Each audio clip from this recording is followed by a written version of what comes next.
This episode of Your Mom's House is brought to you by Sattva Luxury Mattress, the only online mattress company that provides free delivery, setup, and mattress removal. Welcome to Your Mom's House with Tom Segura, and Christina Pajitsky. welcome to Your Mom's House.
A la madre, güey. Sean Sison con dos freaking needles. Bienvenido a otro episodio de La Casa de tu Madre. Yo soy su host por today, el campeón de agua, Tom Segura. A mi lado, la princesa de pedos. Oh, hey. Que hoy es un poquito Christina P. En el booth.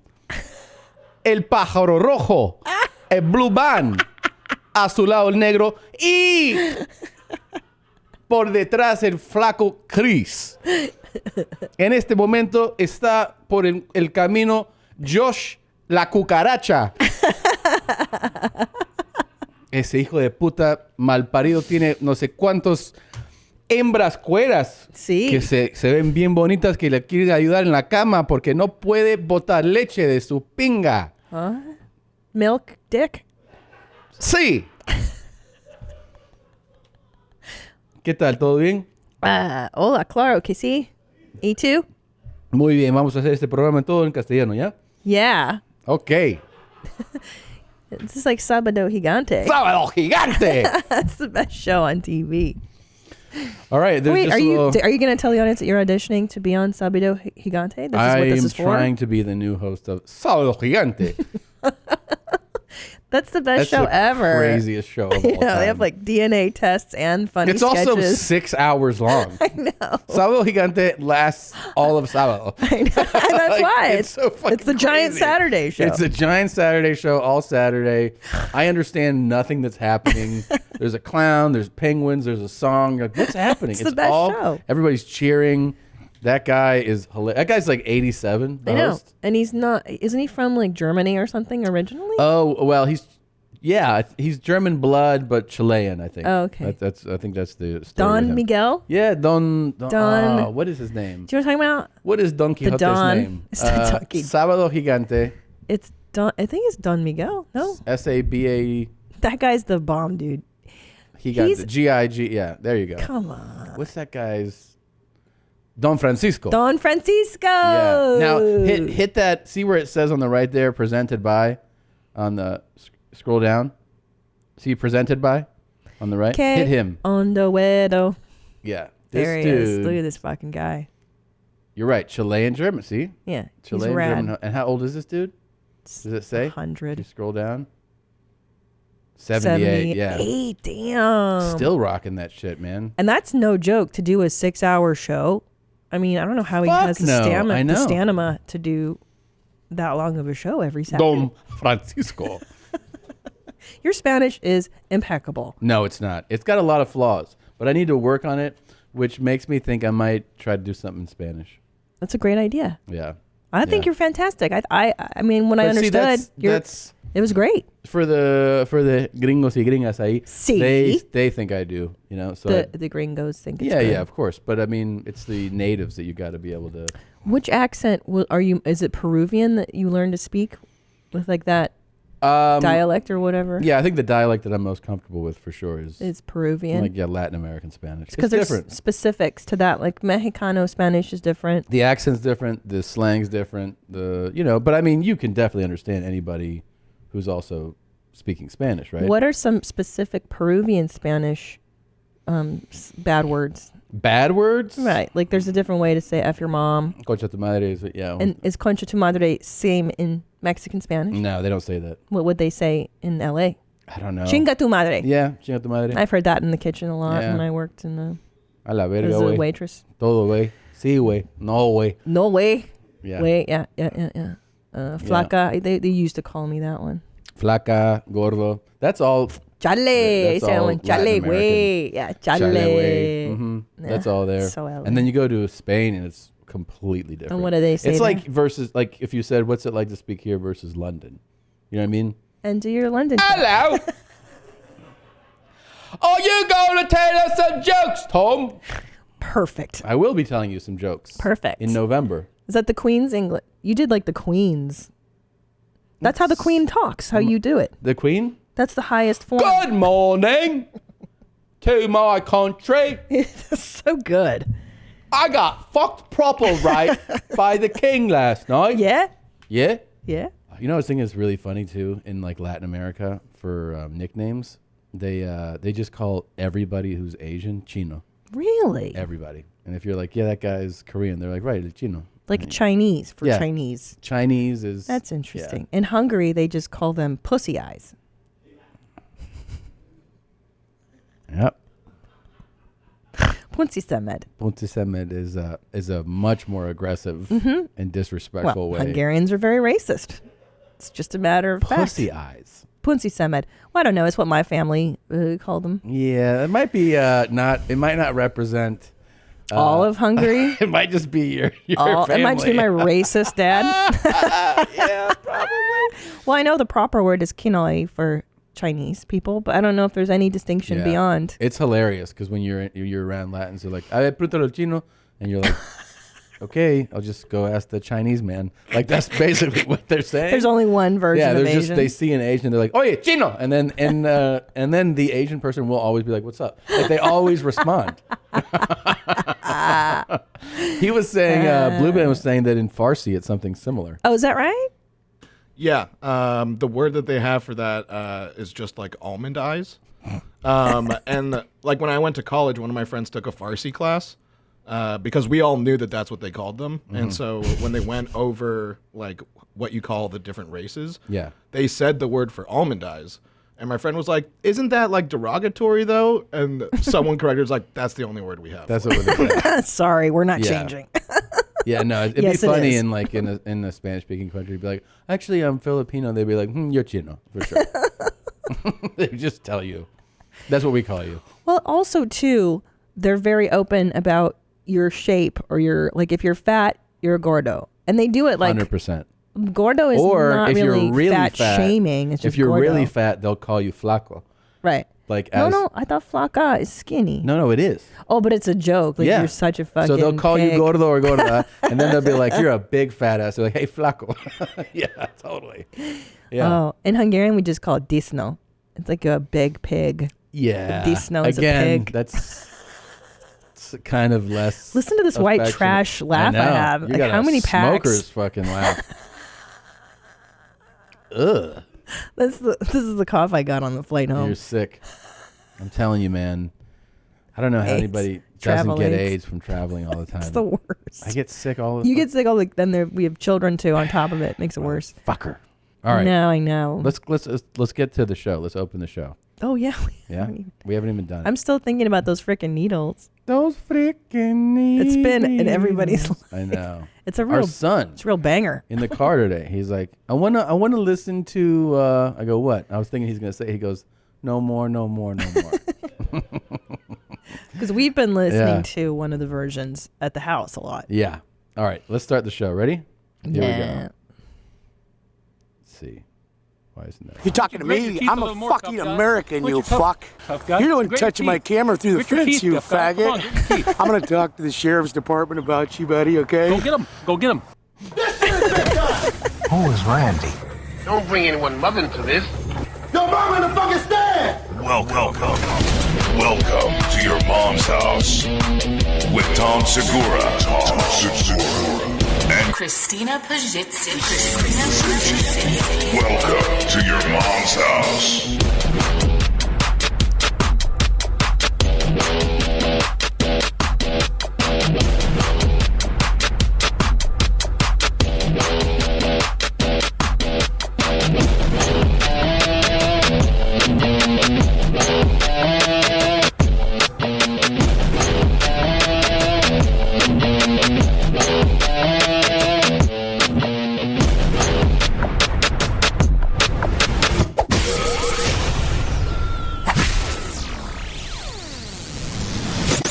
Yeah.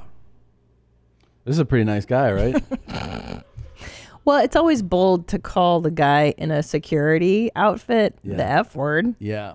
Well, it's also, by the way, the guy in the choice. security has done nothing to provoke this man. This man is just fucking crazy. Where is this? Is it I'm not sure where this prison is, but this guy is such an asshole that walks. Hey, bro, I'm on record for a moment. What is this place, anyways? What is this place? You don't need to film me. Oh, I'm doing a documentary. Listen here. I don't care. I don't want to be This filmed. is America, you dumb son of a bitch, okay? You dumb son of a bitch. I'm a private person, and I I'm don't want a to be filmed, fucking so fuck American, your you goddamn film. stupid fuck. Fuck I can your ask you fucking anything film. I Fuck your want. film. That's how he starts his morning. This is a morning, too. This guy's like, I'm going to take my dog for a walk, start some shit with the security guy. Like, Yeah. This guy did nothing wrong. but drink a 12er before. He looks Jeez. red in the face, doesn't he? Looks a little hammered. I can tell you no You're anytime getting I a want. fucking baby raper on your face, okay, You want a baby cocksucker? raper? You're the one who looks like a baby raper. Baby raper, Would you Chomo. escape from jail? What's up there, Chomo? Listen here. What do you guys? Chomo? How do you get a job here, there, fuckface? But not by talking like that. Oh, you know what? You're fired, bud. No, I'm Okay. not. Okay. This guy's whacked out on drugs. Yeah. Los drogas. I always, one of the great things about seeing clips like these is to remind yourself that people like this are walking around everywhere. Everywhere. Everywhere you go, there's a guy like that who you think is just like, oh, it's just a guy walking his dog. No. Nope. He wants to come up to you and be like, what's your fucking problem, fuckface? That guy's just walking around. He's just waiting for somebody. Oh, it's Yeah. so terrifying. You're talking to Grit your me? teeth I'm a a little more, fucking tough guy. American, He's you American, you fuck. fuck. You're the one Grit your touching my teeth. camera through the Grit your fence, teeth, you tough guy. Come on, faggot. grit your teeth. I'm gonna talk to the sheriff's department about you, buddy, okay? Go get him. Go get him. Yeah. I'm going to talk to the sheriff's department.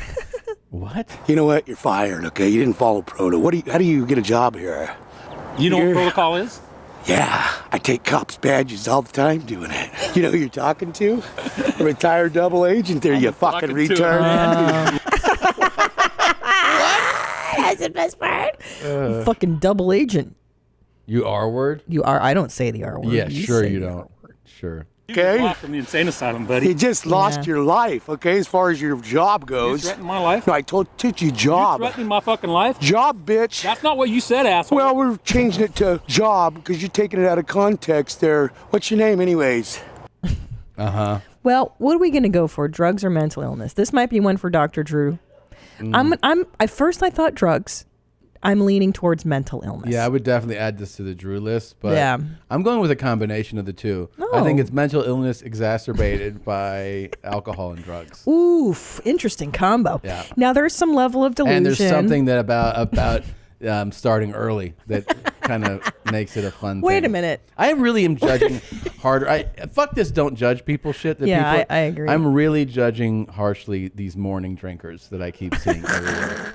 Like, you know, unless it's spring break, you're on vacation, like this daily morning drinker type, I got to tell you, you're a piece of shit. Well, you think it's bad to wake up and drink alcohol? What's wrong with you? You're insane. Of course it's such you're a insane. Crazy thing to do. The only time it's okay is if you're in first class and they're like, do you want a champagne or mimosa?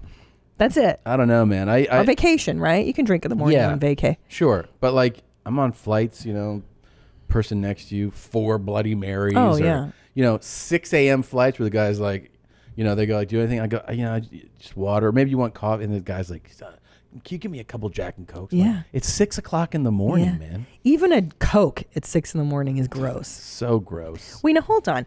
My theory with this one is that he didn't go to bed. The crazies, they stay up and they party all night, and then the voices in his head told him that this guy is an F word, R word. I got to tell you, it's a reasonable theory. It's a reasonable theory that this guy's not big on getting his hours. Yeah, like I don't think he was up walking the dog or getting his exercise in. You fucking piece of shit. I think he was called up. the sheriff's department. Yeah, I think he was up tweaking hard all night. He got all fired up, and he made a theory in his head that this guy is a target, and he needs to go straighten this guy out. Yeah, that's what happened. Yeah, you fucking retard.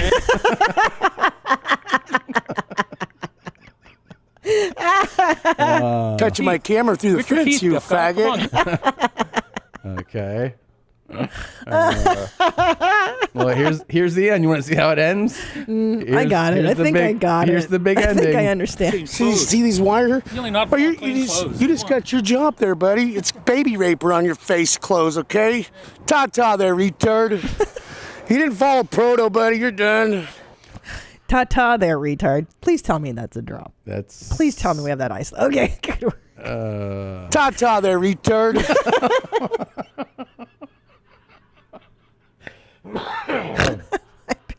The best. This is my favorite drop right now. Yeah. Ta-ta there, retard. One more time. Ta-ta there, retard. It's such a great alliteration. Tap on the teeth as it goes down. Ta-ta there, retard. Very nice cadence. Very fluid. I think we have a second drop. It's almost like Nabokov. Please ISO Christina. Like Lolita, yeah. You know, saying the same thing. Light of my life, fire of my loins. My sin. How do you get a job here, there, fuckface? How do you get a job? Are you fuckface? Like, you expect the guy to be like, oh, well, what you got to do is there's a form that you fill out. Right. He's like, glad you asked. Yeah. You're asking me a little hostile, but Jesus. How do you get a job here, there, fuckface? I like this guy's whole speech. You know, he might be borderline. He might be like, you know, he likes confrontation. He likes He's got a behavioral Interesting. issue, You noted because people who start with like fuckface, they want that action. You know what? You know what this game I'm about is? that action, boss. This game is like a wine drinking contest where we take a glass and then what are we smelling? What are the aromas? What are the notes? Smell severe behavioral issues, a lifetime of trauma, drug use, alcoholism, untreated mental illness, doesn't sleep very much, abandons therapy, and violent tendencies. Let's see. We have, with 3 years in prison back in '96. Yep. Yeah, subtle notes of rage and depression. I'm going to go with here's voices. I'm hearing a lot of schizophrenic notes. I'm going to go with no marriages. No, can't maintain relationships. I'm going Ta-ta there, retard. You got that smoker's laugh, too. Have you noticed that? And that's her natural laugh. Yeah. You sound like Dastardly Dog when you laugh. I do. I know. What is that, phlegm? Yeah. It's always there? Phlegm's not always there. Well, how come you laugh like you've been smoking for I don't know. 27 years? I don't know. It's just how I laugh. I know. Yeah. Yeah, get it looked at. Yeah. I'll get it looked at. You fucking retard. Bye, you filthy animal. But it sounds like that Home Alone thing. Yeah. Keep the change, you filthy animal. Yeah. Instead, it's ta-ta, you retard. Do it again. Keep the change. Keep the change. Ta-ta there, retard. Don't you wish Macaulay Culkin would have said that? Yeah. Ta-ta. And waved. He's like Ta-ta. 6 years old, 7. Ta-ta, you retard. All right. Did you miss me? I was gone. You win. I was gone. I went to Milk Donkey. I went to Chicago. And I went to Momston Massive Huge Tits. Yeah. And it was fucking insane. I mean, I'm talking theaters full of mommies. Suwoo. Literally. And that's everybody was screaming Suwoo, which is a gang thing. And Annie was expressing some concern. What do you mean? Why are you acting like you're just learning that now? I forgot. Okay. What do you think people are saying it from? I remember the TikTok. You remember that guy? Yeah, who was like, call me fake blood, Suwoo, motherfucker. Right, but I didn't know that Suwoo was like a shout out to the Crips or something. Yeah, it's like, let's get down. It's like, we're ready to do this. But Annie, what does it's a battle cry. Well, what does Suwoo stand for? It's short for something. Yes. No, You know? yeah, it's exactly what you said. It's like a battle cry, but it's not for Crips, it's for Bloods. Oh, Bloods, sorry. Fake ass blood. Get my affiliation straight. Yeah, obviously you're a false ass blood, but if you weren't, you would know. Here's a You're reminder. right. Here's a reminder. Okay, all right. This public announcement goes out to all you bitch ass niggas that motherfucker claim that I'm a false blood. Right. Bitch, call me out and see if I'm a motherfucking false blood. You niggas don't work no wreck. Suwoo, bitch ass nigga. Right. That dude Right. is not playing. And by the way, He's not playing I games. do not doubt his dedication to the cause. No. Now, I have a couple of TikTok You the man. updates. I won't bore you with the clips this week. I've just Yeah. been putting them straight on my Insta stories. Thank you. At the Christina P. I put them all there. You may look at my stories. I keep them up to date. Couple of notes. Unfortunately, at 95 Pigeons was let go from his job due What? Yeah. 95 Pigeons, that's the guy who did the One of my favorite TikTokers. a big that was the one where he goes, oh, he poured the coffee. He goes, I wish this this coffee was your spit. Yeah, no, this is really this good was work. This was my spit and the cup was Yeah. your mouth. And then he poured the coffee into the mug and then it overflowed. And he's like, wouldn't that be nice? And he just smiles. It's so funny. It's very funny. Well, and I recently reposted one of him. He spits in a frying pan at his job, and I don't. I'm not saying it's my fault, but I think he was let go because of someone found the TikTok. No, yeah, it's not your fault. That would definitely be on him for spitting in a pan at work. It was good. It's on my Insta stories if you want to see the one in question. He did a Okay. great job. So if anybody would like to offer 95 Pigeons a new gig, I think he'd be open to that. Maybe could you get him to promise not to do that at work, though? Yeah, I think lesson learned. I mean, also I heard you bitches was looking for me. She's very close to being fired from her McDonald's gig right now. It looks like it's about to happen. So if you want to give her a gig too, you may reach out to How often? her. How often? Because I don't know. How often does she post that?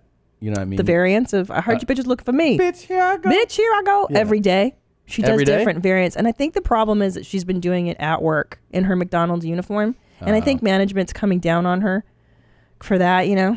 Yeah. And they're trying to find other ways to squeeze her out. But, you know. Yeah. Well, I wish we could find you can't find that one. The spit one. best to both of them. And yeah, I hope somebody hires 95 Pigeons. How was it? Did you ride the choo-choo train? I did. I rode the chooch from Milwaukee to Chicago. And it's so fun. I think it's such a fun, it's so exciting. And I think I'm far more excited than most people. You got me my Beats by Dre headphones. Yeah. And now I feel way cooler than I am wearing those around town. They're super They're comfortable. so good. Yeah. It got me thinking though, first of all, what what is life like when I'm not around for you? What do you do? Because I came home and I noticed you were sleeping on my side of the bed. So that got me thinking, what else are you up to when I'm not home? What's the variant in your routine? I'm trying to think. It's really, it's not that much different. It used to be different when we didn't have kids. When we didn't have kids and you left town, I would feel like this very bizarre sense of not knowing what to do, not feeling grounded. Yeah. And I would stay up till 4 or 5 in the morning every night. And just like, I would eat at like 2 a.m. I wouldn't cook anything. Pace the floor. Yeah, I would just be like, I would not. And then you'd come home. I'd be like, oh, it's time to kind of behave like an adult. Yeah. It's different when you have kids now. You know? I mean, I definitely watched a bunch of serial killer shit. Yeah. And as loud as you wanted, because I wasn't trying to sleep next to you, I'm assuming. Yeah. So that's one of the big differences. Yeah. I mean, what else? It's not that much different. What about your masturbation routines? Yeah. Sometimes I try to save it for you so you have a nice treat when you get home. So I try not to waste it, It was really neat. This morning, I'm under the weather. I'm coughing. Yeah. I'm sick. And what did you say to me as I was getting ready? I don't know. What did I say? You're like, are we going to do it or what? Because it'll make you feel better. Oh, yeah. I thought it would make you feel better because you said you weren't feeling good. And you thought intercourse would help my cough? I mean, I thought a brief in out might make you be like, oh, I feel better now. Thanks. I mean, That's I don't know. so I still considerate. don't understand how it's a problem. Well, I don't really feel very good. Yeah, but maybe you'll feel better. That's what I was trying to say. Like, do you want to feel better? Or do you want to stay sick? Anyways, I noticed when you're gone, my routine's really stringent, actually. Really? Yeah, I follow, I put the kids down, and then it's Bitsy time. She and I That is hang different. aggressively. That is different. She's my girl. I hang more with Bitsy. Yeah. I bond with her more when you're gone because Yeah. it is just us, right? When you're there, Bitsy's there, and we spend time. But when you're We gone, just kind of kick her off the bed. And yeah. When you're gone, we spend a lot more close time, more pets, more pets for more her. cuddles, more belly scratches. Yeah. Yep. Yeah. I definitely wear rattier pajamas, and I look shittier when you're not around. Like, I don't make much of an effort, but then when you're home, I want to look nice, So I'll put on makeup and stuff. I feel like when you're gone, I really step up my game. I take care of myself. I put on cologne, try to see what's going on out there. You know what I mean? What's going on out there? Stupid. I see who's. So now that I didn't milk your donkey Yeah. before your trip, you're about to leave tonight. Yeah. Does this mean you're going to get sexually gratified on the road? I don't know. Means whatever happens. What's wrong with that? You're going to get it somewhere else because I didn't put out today. Yeah, it could happen. Okay. What? Okay. Yeah. You're acting like it's not even a possibility. That is so stupid. It's not happening. Not with our I fans. get hit on a lot. Please. I get hit on a lot. Who's hitting on you? A lot of Who's chicks. hitting on you? What kind of girls? Very good looking girls. I was wearing my my Saudi Arab hat. And you saw Whitney Cummings spotted me. She did. She lives just down the street. And she was like, "Hey, that's a really hot hat you have on." And I was like, "Thanks." And then she was like, "Oh my God, I didn't realize it was you. I just thought it was like this hot guy wearing this cool hat." There it is. Oh, there's 95 pigeons thing. 95 pigeons, and then there's There you are. And then as soon as she walked away, I was like, "Leave me alone. I'm trying to work out." These two other girls, they were like, "You look pretty hot. Are you alone? Are you walking alone?" I was like, "I mean, I guess." And then they followed me and they like showed me their tits. I was like, "Get out of here." Okay. So Anyways, that just happens. you're in maximum dad mode with this look. Mm-hmm. I came up with a stellar would you rather on the road. Oh, okay. It's what been is a it? long time. Yeah. Terry. That's a Terry. Yeah. All right. Are you ready for my would you rather? Yeah. Okay, this is for everybody to play, so listen up, you guys. Would you rather... Well, no, it's not really that. It's more like an option. Okay. You can eat anything you want and be thin. Like, you can be your ideal weight and eat anything you want. Basically, you're any. Yeah. Mm-hmm. But you have to take an inch off your peener. Okay. And you could be your ideal weight for the rest of your life. Yeah. Yes? Yeah. And that's it? Okay. What's the other? There's no other. I'm just saying, like, would you do this thing? Yeah. To take an inch off of your peener? Oh, yes. Oh, wow. Nadav? Well, I mean, like, if I'm any weight that I want to be, I Yes. feel like I'm already going to gain some inches on my peener. Oh, interesting. Yeah, so I Boring. feel like it's kind of like, you know, what I lose, I've already gained. Okay, so what are you saying? I'll do it. You'll do it. Yeah. Yeah, wow. Of course, I would do it. And he's already there. Yeah. Yeah, I mean, I got the best of both worlds. So like, I got enough to spare on the peener. I'm gonna be my ideal weight forever. So it's gonna, yeah, sure, I'll take Okay, it. all right. Everybody has their gift. Everybody has their gift. Okay, what about height?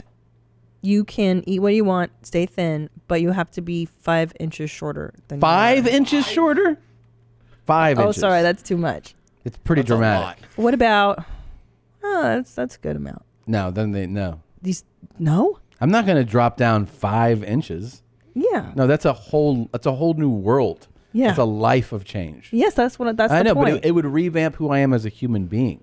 Right, but you're skinny and you I can know, eat whatever but you want. No, it's a different experience. I don't want it. No.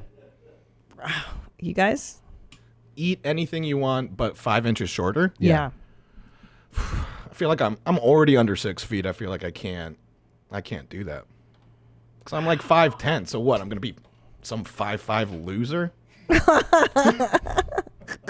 Pass.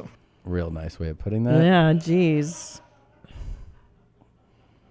I would do it for the height thing. I guess I could be, my vag would be looser. Is that the an inch looser? My vag.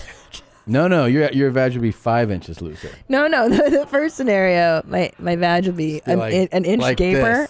this. Yeah, I don't care. Yeah, okay. To be skinny, So I'd have it sewn up. No, it doesn't work like that.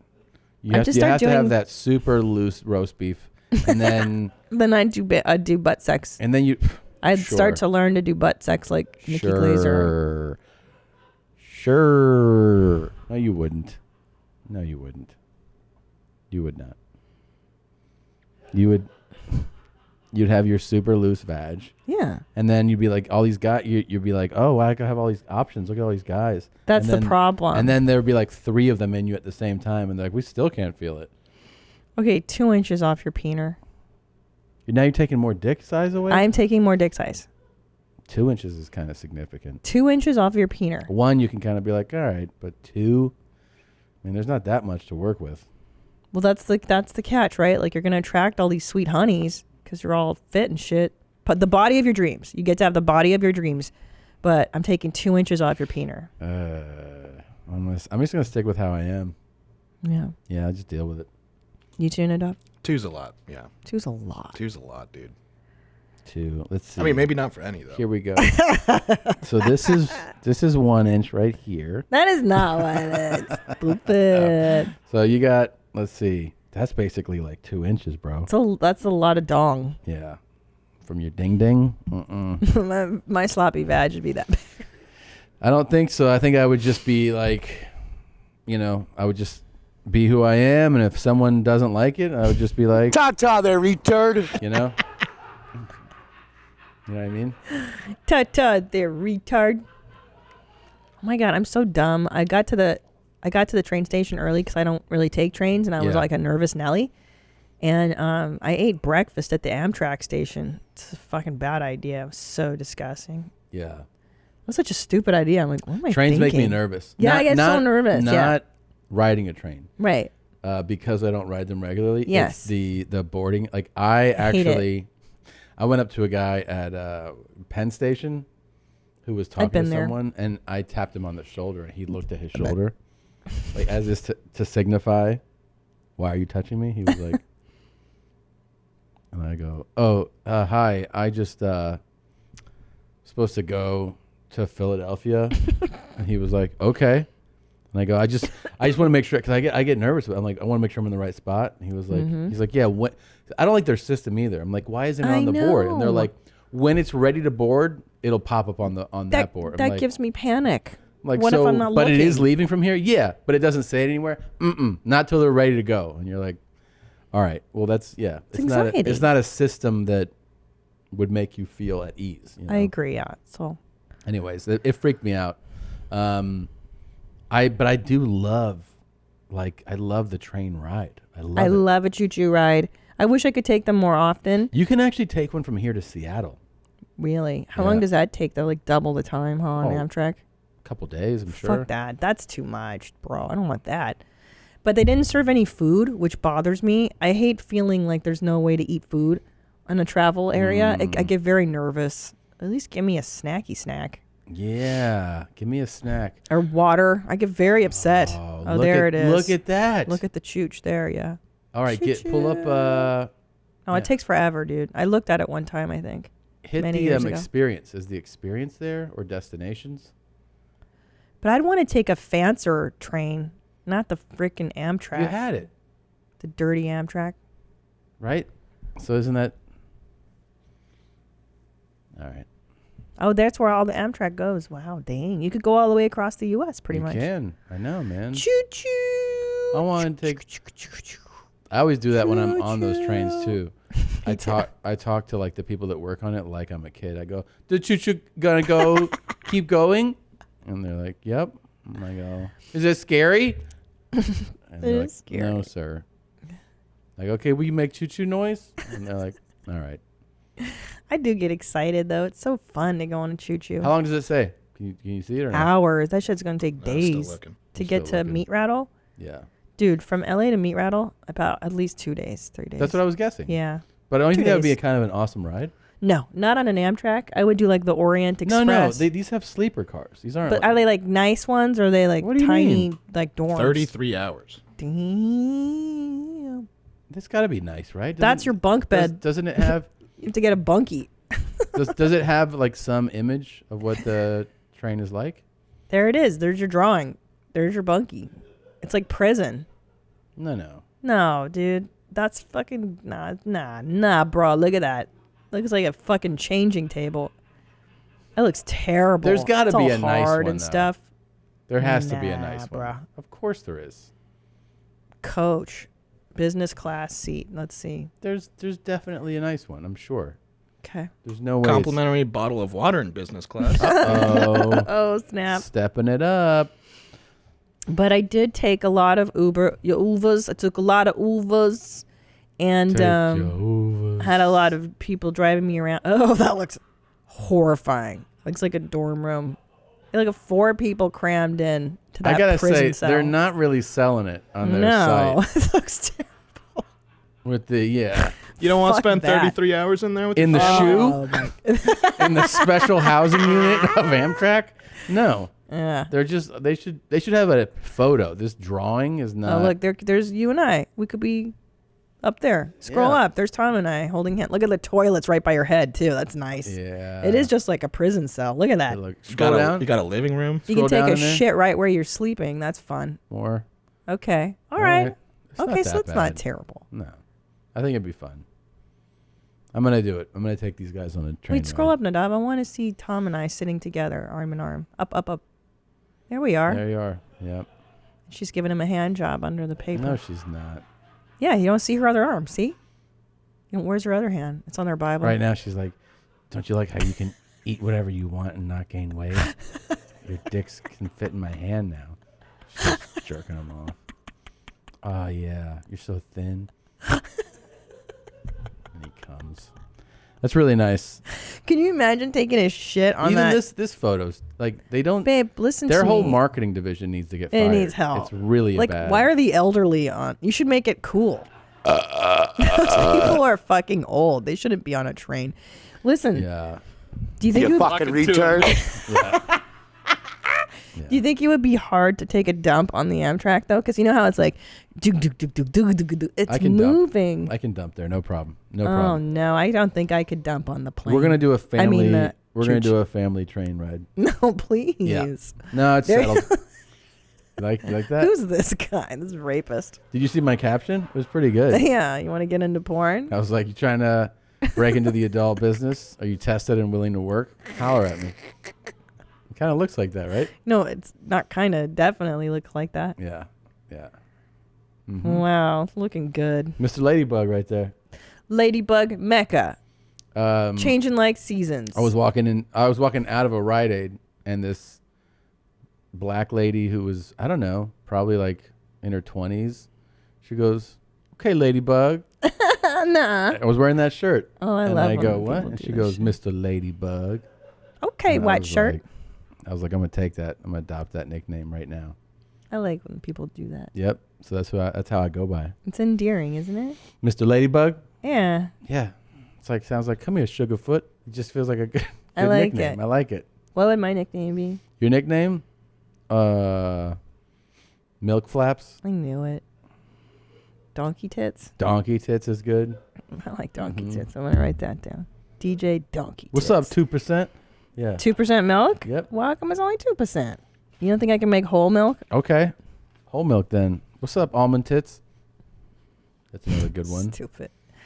It's a good one. Stupid. Oh, but one thing I did have a lot of when I was taking my Uvas Yeah. is the driver who looks in the rear view mirror as they're having a conversation with you so they can make eye I contact. hate that shit. And I hate it so much. I discourage it constantly. It's not safe to do, sir. One I time we don't had need your eye contact. a guy pick us up when we lived in the South Bay, and he was driving, he was looking, talking, he was like, yeah, and then he was like, you know what else is crazy? And he would turn fully to talk. And this is on the 405. Like, you know, you're driving 65, 75 miles an hour. Stupid. Fuck. That's so dumb, bro. It's so unsafe. I don't need you to look at me. Look, like I can talk to you. I don't have to look at you. Go ahead and talk, Tom. Yeah. Hey. See? So, it works. that was a really good test. Yeah. That was such a good example of how that works. It works. Yeah. It does work. And I took a lot of squirrely dumps on this trip, man. Yeah. Like you would not believe. Mm-hmm. Where you're like, you make the brown and then you're like, I can't believe I'm making more brown right now. Like it's all soft serve and it was so much. Ugh. I had to shower a few times on this journey. Okay. No, like your dumps weren't squirrely. I've had nice dumps. Okay. While you were gone, I had really nice dumps. Just saying, I did. If you're interested, they were really nice. Let's get into some shows, right? Some dates coming up. Some Let's do shows. that. Some shows. All right. Some shows. Some Let's shows. do Some that. shows. Those freaking needles. Those freaking needles, way. No acupuncture no more. No acupuncture Ooh, no I like more. this one too. Yeah, this is a jam, bro. This is Catatonia really like by it. Kanan. He likes it, yeah. This is dope. All right. Who's going first? I'll go. I'll go. Oh, you go. No, I'm you gonna go, 'cause be you're on the road now. Yeah. San Jose, Oakland, Love Oakland. and Los Angeles and Santa Barbara. That is this week. Please, if you haven't gotten tickets, San Jose still has a few. The early show on the 20th, or excuse me, the only show on the 20th in Los Angeles and Santa Barbara. That has a few tickets available. Then I am off for a little stretch before I go to El Paso, Tucson. Phoenix has a few tickets left, and the late show in Denver on the 28th. The other one is sold out. Then I go to Des Moines, Lincoln, Sioux City, Minneapolis, and Fargo. Minneapolis has tickets available to the late show, and Fargo is nearly sold out. Try to get tickets to that while you can. Then it's off to Europe for me. Oh my god! And I've added a second show, by the way, November 7th in New York City. And I've added a second show the next night in Bensalem. Very excited to do that. Plus Buffalo, Syracuse. And finally, a late show, a fourth show has been added in Austin. That is November 17th. Very excited. Thank you so much, TomSegura.com/tour for all those shows. Gene? Excite. So I'm doing a kind of a residency at Flappers here in Burbank. I'm doing a brand new material in the Yoo-Hoo Room every Thursday, starting this week, the 19th. Come and see me in the Yoo-Hoo. Just very intimate. I just like to fart around. And then September 22nd, I'm doing the Life is Beautiful Festival in Las Vegas. That's a festival, guys, so you'll just see me do a spot there. September 26th, back at Burbank in the Yoo-Hoo Room. Nashville, Zanies, October Great club. 3rd through 5th. Yes, October 10th, I'm back at Flappers in the Yoo-Hoo. October 17th, Irvine, Sperm Vine, California, the Sperm Vine Improv. November 22nd, Seattle at the Neptune. Tickets are almost gone for that one. Same with Portland at the Aladdin Theater, November 23rd. Get them now. Christina P. Online. The shit is moving fast, yo. You know, the Neptune's where I shot most of these stories. I know. That's why I love it. It's a good feeling. It didn't. Isn't that where Allie did hers too? Allie I love did, it. Baby Cobra there. Yeah, it's like a friend thing. Yep, it's pretty cool. I like it. All right. We're gonna take a quick break. 'Kay. That you'll never register, and then. Well, I'll tell you why we tell them I order lunch for you guys. I try to order gassy foods so that you guys fart a lot and that you'll fart in the fart mic. Fart Mike's upset on Twitter. Okay. Will you fart? I don't think so. All right. We'll see you soon. Bye.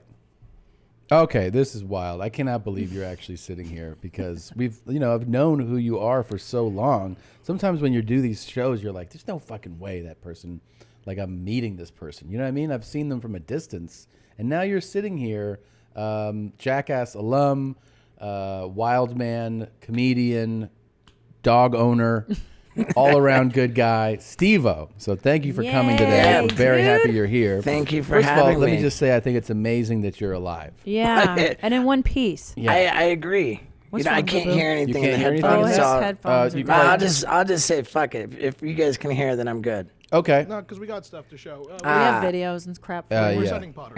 We're off to a terrible start, but thank you. Yeah. It's a great way to get going. Very professional Thank here. you.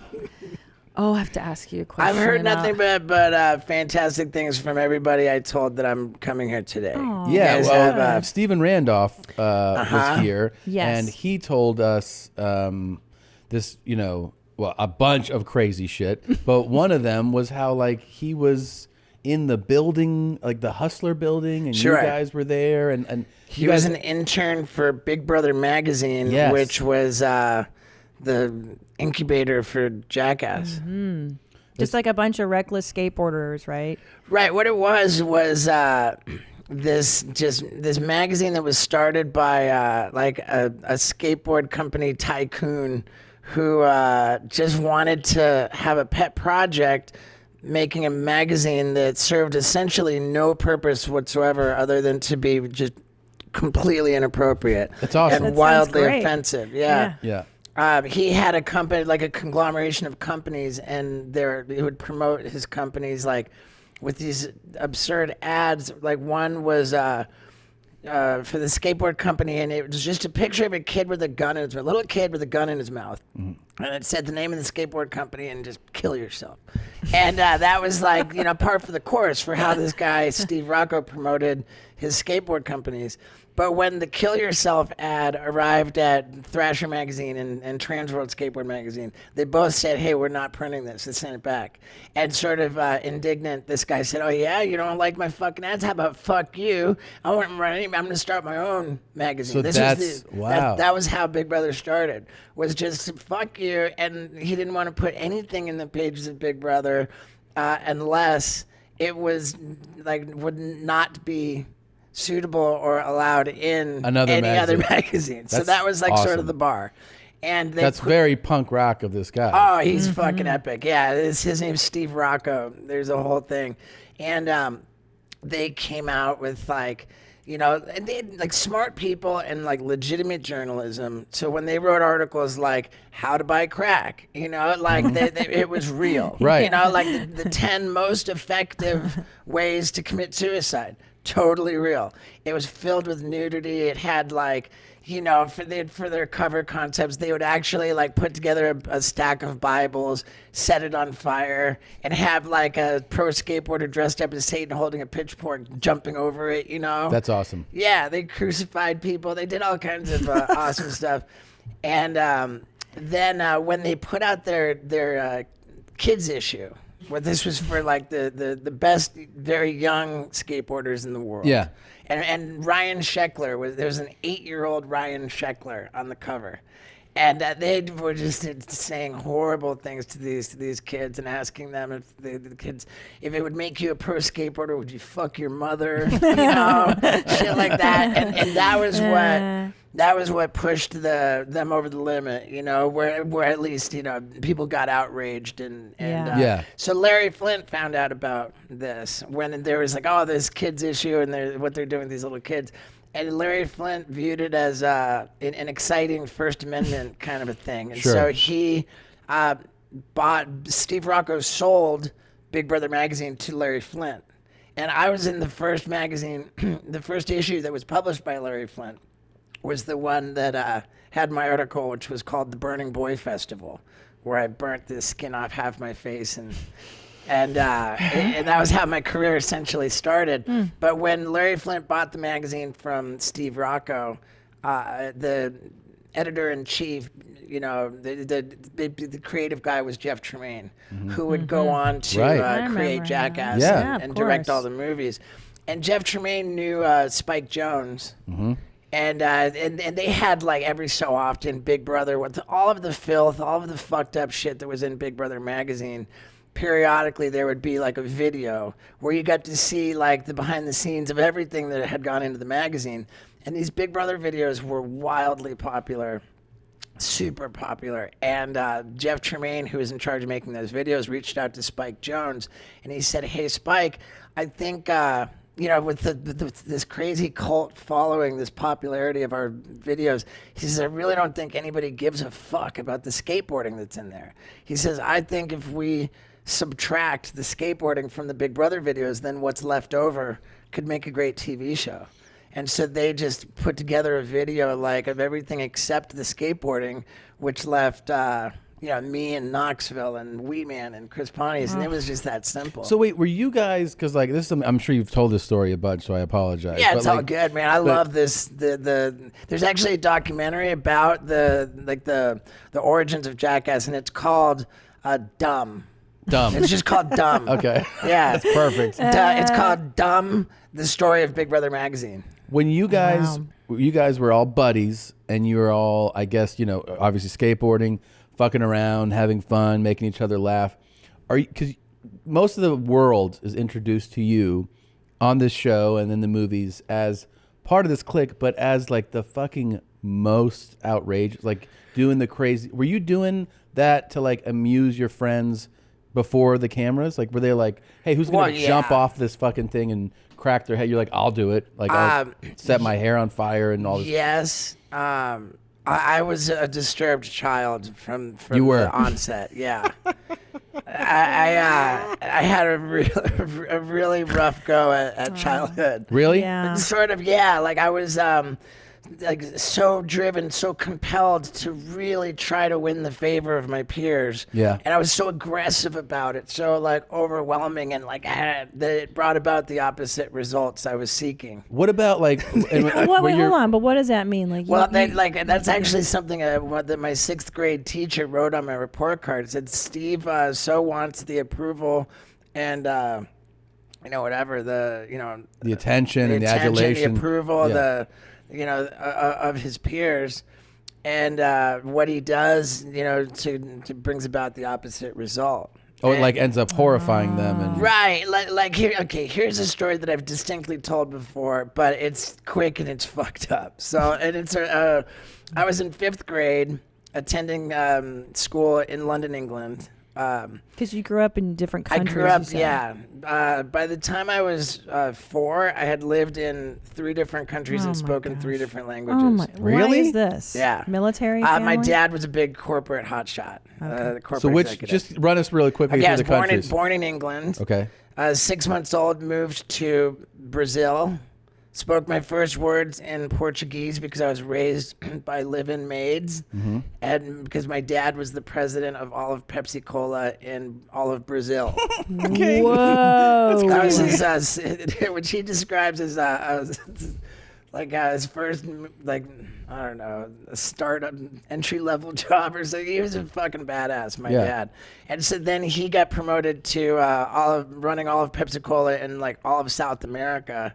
And so then when I was 2, we moved to Venezuela. Jesus. And I spoke fluent Spanish in nursery school. Oh, my And then when I was 4, we moved to Darien, Connecticut. I forget if that was still Pepsi. I think it was. And then he became a big tobacco CEO, and we moved to Miami. Wow. And then he ran like Del Monte canned foods and like all of like Asia, Africa, or Jesus. something. And where was your mom in all this? She was drunk.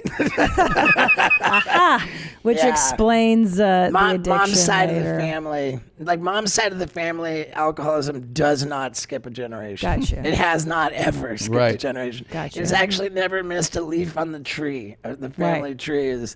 Everybody. The roots are all soaked in gin. It's fucked up. Yeah, that's why I was so eager to get a vasectomy. Is that why? Yeah, but. Well, that and because I always had that cool stunt idea, the vasectomy Olympics. I don't know if I can handle SteveO, this. so much to go That through makes people here. faint on my new tour. Wait, let's go back to the story. Okay, yeah. So, well, the story with I'm in 10th grade, and I'm 10 years old in 5th grade. It was like the last of my baby teeth. Right? And I had enough experience with teeth coming out that I knew that right when it first, feels a little bit loose, but it's not like it's just starting to get loose. That if you rip it out like really sort of violently, prematurely, it's gonna bleed a lot, right? And so, and this is like I had this. So I walked into my Spanish class, and there was this pretty girl in the class who I would otherwise would have been terrified to sit next to you, but on this particular day, I walked in class and I went right to sit next to the pretty girl, and I said to her, I don't have to be in class today. I can leave whenever I want. And she looked at me like I was like, like whatever, like you weirdo, And so then sure enough, class started, and I just grabbed this tooth and I just ripped it out, and there's just all this blood. And, I let the blood be like coming out of my mouth, and I raised my hand to the teacher and I said, teacher, I need to go to the nurse. She saw the blood and she said, go, of course, go to the nurse. And I stood up and turned to the chick and I was like, I told you so. And I just went prancing and dancing around through the hallways of the school, just like the little creep that I was. Just bleeding out of your mouth. Yeah. And then pain isn't an issue with, how do you deal with pain? I don't have any spectacular or unusual pain threshold. I just have such an overdeveloped need for attention. Wow. I consider myself a world-class attention whore. But that's fascinating, though. That's actually really interesting. Well, you're talking to two stand-up comics. Yeah, we get it. But it's also it's. I think it's important for people to know that it's not that you should definitely not try SteveO shit at home. I don't think people do, right? Well, some probably do. There's been plenty of that, but the finger of blame hasn't been pointed at me or my buddies for a long time. Now the internet is kind of taken off on its own. Yeah, no, there's that. What is that? That human? That dude. There's so many great things. Superhuman. You've seen that guy? Superhuman. The juggalo who just jumps off of his back porch onto different. It's always Superhuman? That's a pretty cool. Yeah, I mean it's misspelled, but it's always him jumping off of his back porch like this. Oh, here you go. Yeah. And so he says, this is. It's always for juggalos and juggos. And he's able to keep it fresh and exciting. I don't know. That's the tricky part. It's always shirtless, and then he just. Fuck this shit. Oh, you got a haircut. Yep. But he does it on the barbed wire, on the an old air conditioner. I kind of wanted to see. He was so face forward, Yeah. I don't. How do you feel about it? How does that make you feel? You're like rookie machine, I'm not. I don't want to talk bad, but I will say that doesn't look good. You're the expert. You're the. I mean, there's with jumping onto barbed wire. I know. I think. I don't know. Oh no. Oh shit! Ow. That sucks. But yeah, that's. Well, let me. There's a kid who caught my attention online. like a really overweight kid, and he was like strapping fireworks all around himself, and he called it like his suicide vest or something, and it was like and I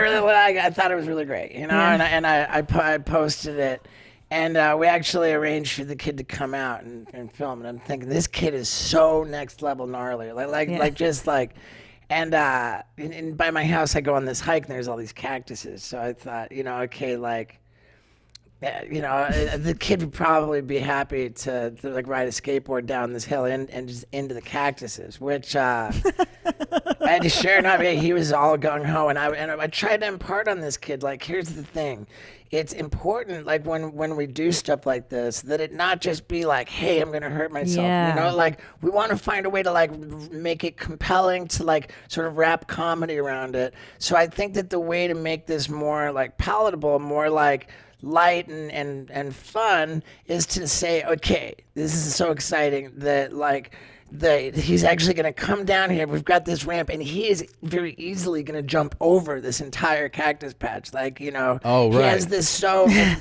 I reached out to Tony Hawk, you know, and Tony Hawk was like, yeah, dude, you know, this is going to be, you know, we got Tony Hawk in it, like the whole thing. He's like, we actually went around and we put a landing ramp on the other side so that's because where we were so sure he was going to make it. You know?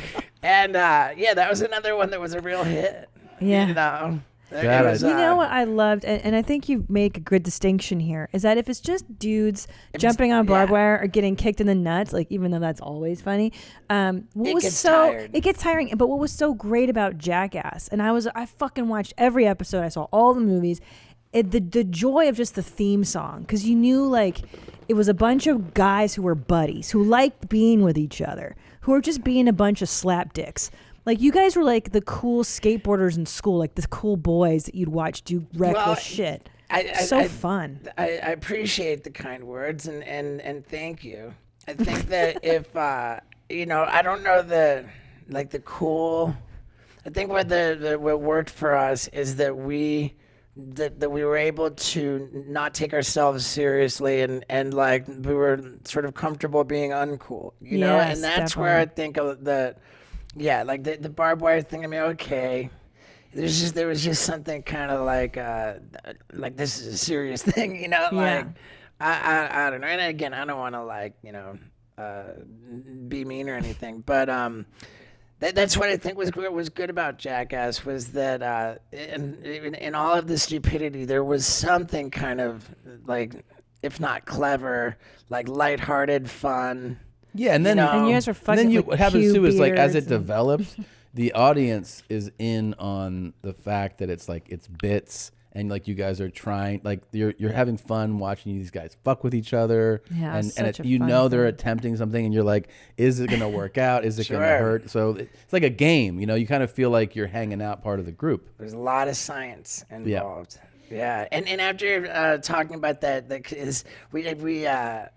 he had this Instagram handle. His name's Zach Holmes. And he had this Instagram handle that was like Trilly, some weird number, and then like TSTD. And I was like, why does your fucking Instagram say STD? And like, how the fuck did...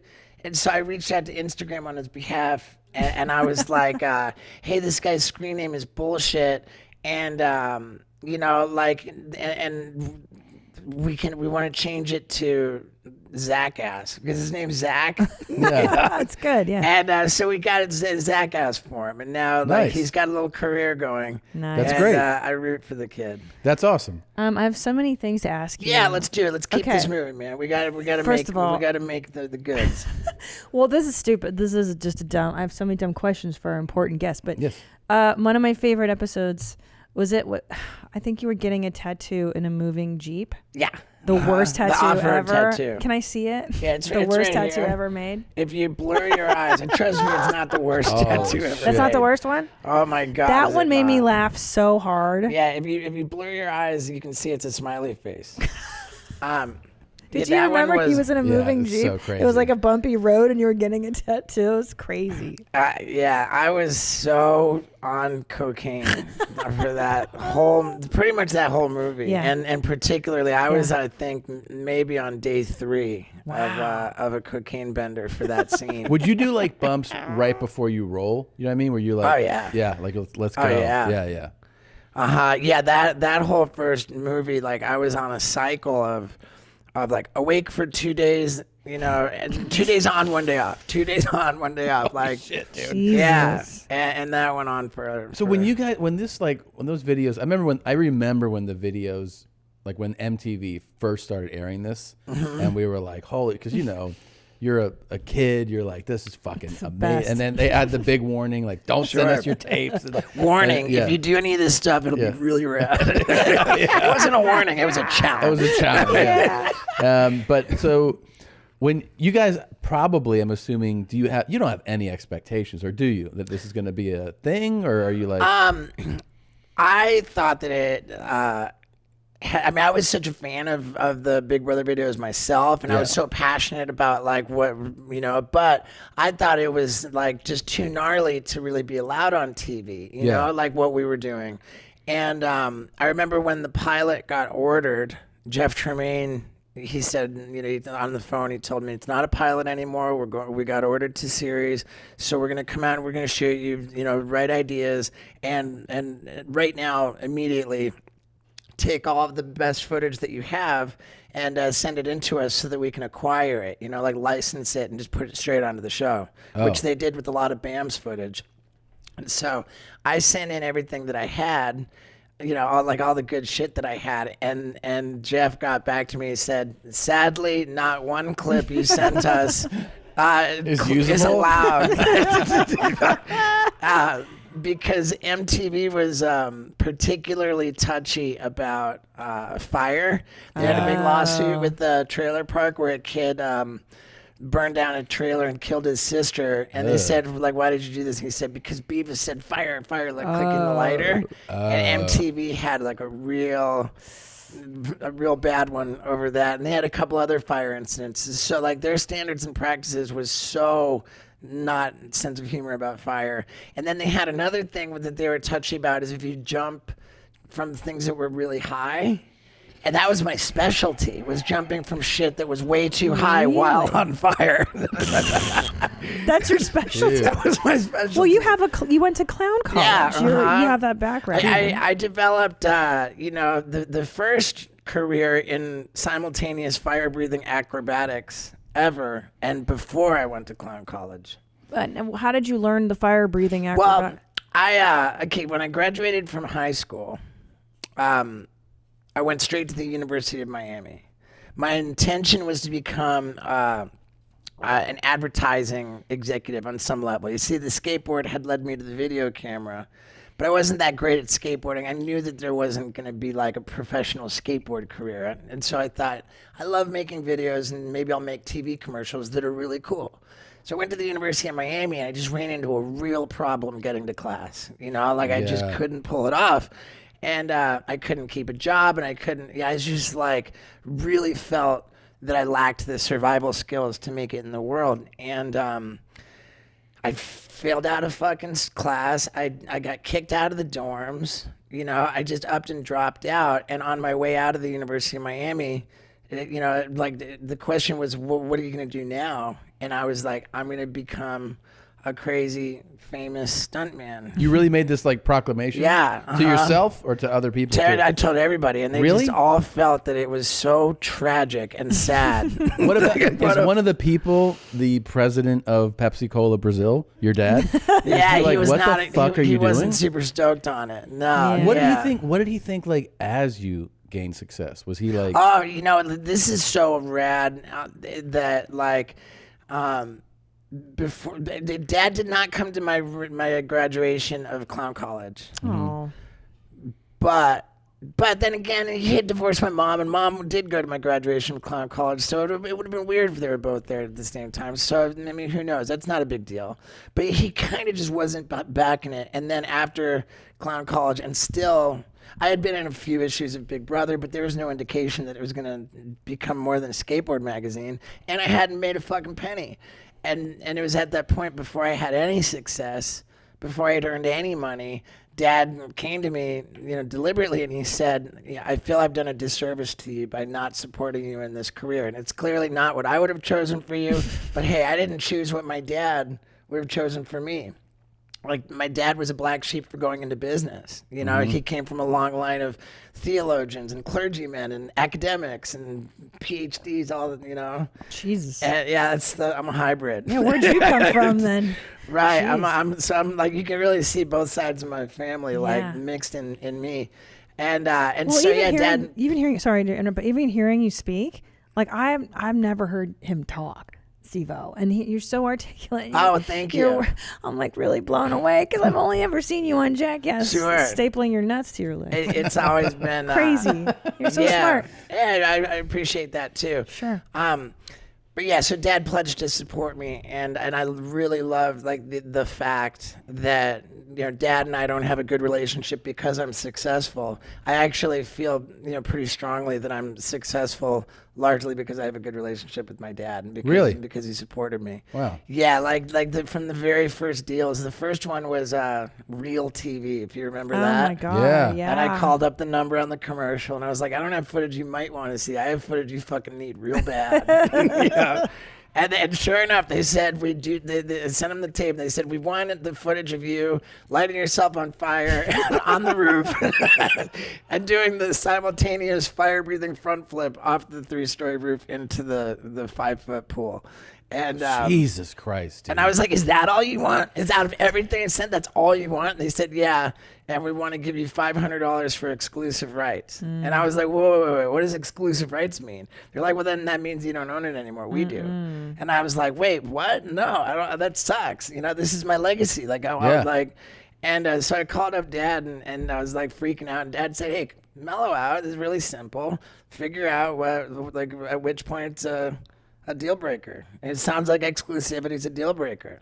So why don't you call him back and say no exclusivity, and I want 1,000.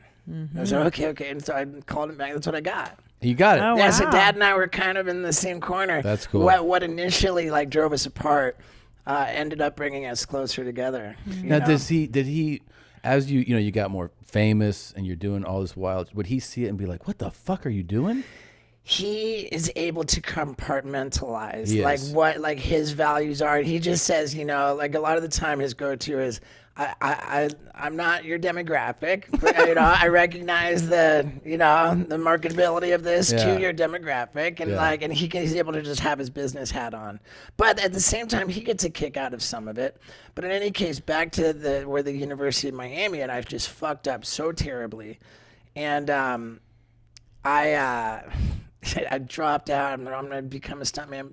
But I ended up traveling around, hitchhiking, having the government test drugs on me for money, and and you get as a subject in medical studies. Oh yeah. You get you get more money if it's more dangerous. So I had drugs for pigs and cows tested on me. No. Yeah, That's I went really for the most serious. dangerous medical studies possible because they paid the most. And Wait, how much did it pay? I got $2,000 for 12 days of having a roof over my head when I was homeless. Oh God. Yeah. And I always worked my way back to the University of Miami, where I lived on campus, which I wasn't even allowed to be on, and homeless, and I slept on people's floors. And How long were you enrolled there? I made it to my second year. I dropped out in the beginning of my second year. Okay.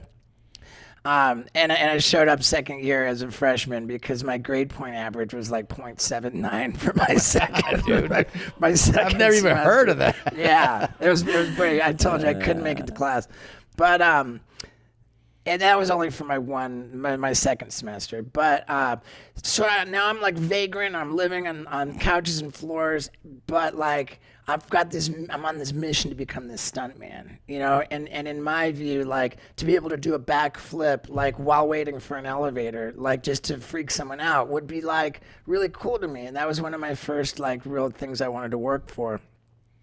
And I loved the pool. I learned like all my roof jumps at the University of Miami Olympic pool. You know, where like they call it Suntan U, and everybody's just sunbathing, and the Olympic team. Like Greg Louganis has his mural painted on the wall with all the divers. Well, there's 3 other people have their murals painted on the walls, because that's what you get when you win the NCAA championship. And they were the number 1, number 2, and number 3 ranked platform divers in the nation, NCAA status. And they all had their murals painted on the wall. They all lived in the same apartment, in the athletic apartments. And I lived on their floor because these fucking guys loved me. They're like, this asshole is great. You know? And they like formally, like, I mean, as formally as you can, like at a keg party, like trained me to do like a really clean standing backflip, you know, to walk up and down stairs like on my hands. Jeez. Like all this like crazy kind of circus shit, like way before I was going for circus stuff. And as soon as they taught me how to do a clean standing backflip, you know, I was playing around with fire breathing in like the most like unconventional and fucking awful ways with like rubbing alcohol. That's the worst thing you could use for fire breathing. What do you use for fire breathing? You want to use lamp oil. Like, but it's best to not like really encourage any of that. No, I'm always horrified when I see people. If you use the right kind of lamp oil and you blow a fireball like point blank against a wall, the wall won't stay on fire. Like that's what makes it like more safe. I would use all this shit that was like terribly flammable, and I would click the lighter. This was how I came into the acrobatic fire breathing. Was that I called up a radio station. They were having a freak of nature contest, and I was like, "Oh, guys, it's gonna be great. I'm SteveO, the alcoholic gymnast." And they said, "Great, we love that." I was like, "I will drink so much fucking alcohol on stage that I will literally get drunk before the crowd's eyes, intermittently, in between acts, like woven through the show. I'd come out and pound more alcohol. Yeah. So I'm like, there's no way around it. I'm drunk, and then I'm gonna go do an acrobatic routine." And I'm gonna like breathe fire. This, by the way, too, is the first time I knew that I was gonna have a career. I'm like, man, I'm so dedicated to this. I'm gonna be fucking famous, and I know it. But I was like not convinced if I wanted to have my name be SteveO. I thought, man, is it gonna be? Am I not gonna be legitimate because I have this goofy name? You know, I was really, I don't know. Do I go Steve Glover? Like. And when I did that Freak of Nature contest for the radio station, there was like an audience of 700 people. And the more I drank alcohol on stage, shotgunning beers, and like clearly you could hear it crack when I did it. And then I'd throw it down. You could hear that empty can fucking empty when it hits the stage. There were like, you could tell that I drank like all 10 beers, you know? And, so crazy. And it sucks that I didn't do 12, but I did 10. Yeah, that's what we were thinking too. Right. Yeah. I mean, but it wasn't like Bud Light or anything. No, you know? yeah. It was proper Budweiser. And so the more I drank, the crowd just loved it, and they were like, they started, when I came out again, they just started chanting, "SteveO, SteveO," this whole crowd in unison. And I remember, drunk as I was, thinking, there's just no way that they would chant Steve. There would be no chant. There would be no chant. And in that moment, I was like, okay, it's official. It's official. I'm SteveO. Wait, now where does the name? It just came from drunk people screaming at keg parties. Really? Yeah, SteveO. SteveO. Is your last name with an O? No. No. So, all right. So during this Freak of Nature contest, I'm like, no, I'm gonna breathe fire, and it was just like had nothing to do with anything. It was a separate deal. But I clicked the lighter, and I fucking blow this rubbing alcohol into the lighter, but I blew out the lighter. So there was this anticlimactic like mist of liquid with no flame, and it was like, oh, and I'm like, oh, dude, I'll do it again. And so then the second time where I clicked the lighter, it did light, but I also spit the rubbing alcohol all over my hand. Fuck. So I had this I blew the fireball, but then my hand remained on fire. I didn't even realize it. And then all of a sudden I'm like, oh, ah. And so I'm like shaking my hand out. And it was the most like interesting thing because I thought, wow, I have like a problem with what do I do? Like, I'm blowing out the lighter. That can't happen anymore. And when my hand was on fire, it didn't like it burned really pretty light on my skin. So I thought, fuck it, here's the solution. I'll pour the alcohol on my hand first. Then I'll light my hand, and that'll be the torch. And I'll use my hand as the torch, and I can't blow that out. So then I'm like, okay, now I've got this cool way to breathe fire that's reliable. And then, and then once I had the standing backflip, dialed in from the diver guys training me, then I was like, okay, so I light my hand on fire, and then I swing into a standing backflip, and as I tuck, upside down, I blow it off my hand mid backflip, and I dialed it. I dialed it perfect. I would do it like, at every keg party. Holy shit. Yeah, and then I figured out fire breathing front flips. That way you're blowing it down as you rotate, and the fire rises, and your head just passes right through it. Oh, right. And so then I was like, okay, so now I'm going to put hairspray all in my hair so that when I do the fire breathing front flip and my head passes through the fireball, now I'm going to land flat on my back with my head on fire. And then I can get up and have people blow fireballs off my head using it as a torch. Yeah. So it became this whole just fire mania.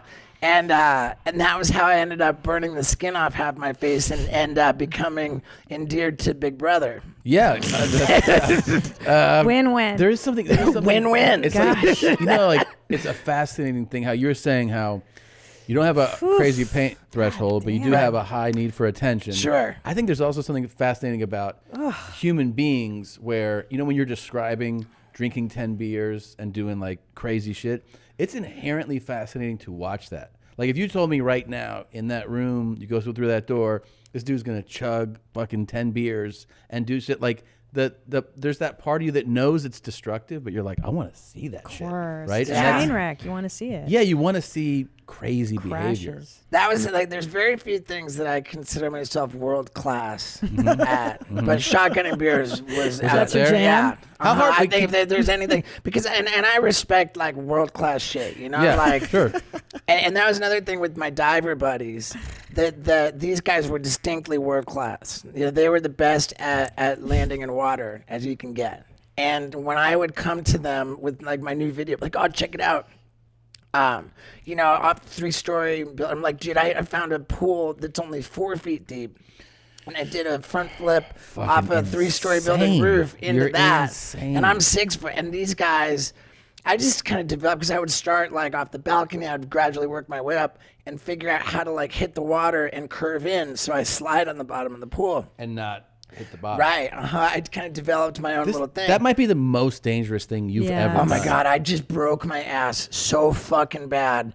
I always wanted to jump off a roof into a hot tub, and I finally did it a few weeks ago, and I only just got done. And you're not. I'm not paralyzed, thank God. How are you not? I mean, what's the injury count? Let's go through it. What's happened to you so far? I'm gonna make a video one of these my worst injuries. Yeah. For the longest time, it was at the University of Miami in the same student apartment complex that the divers lived in.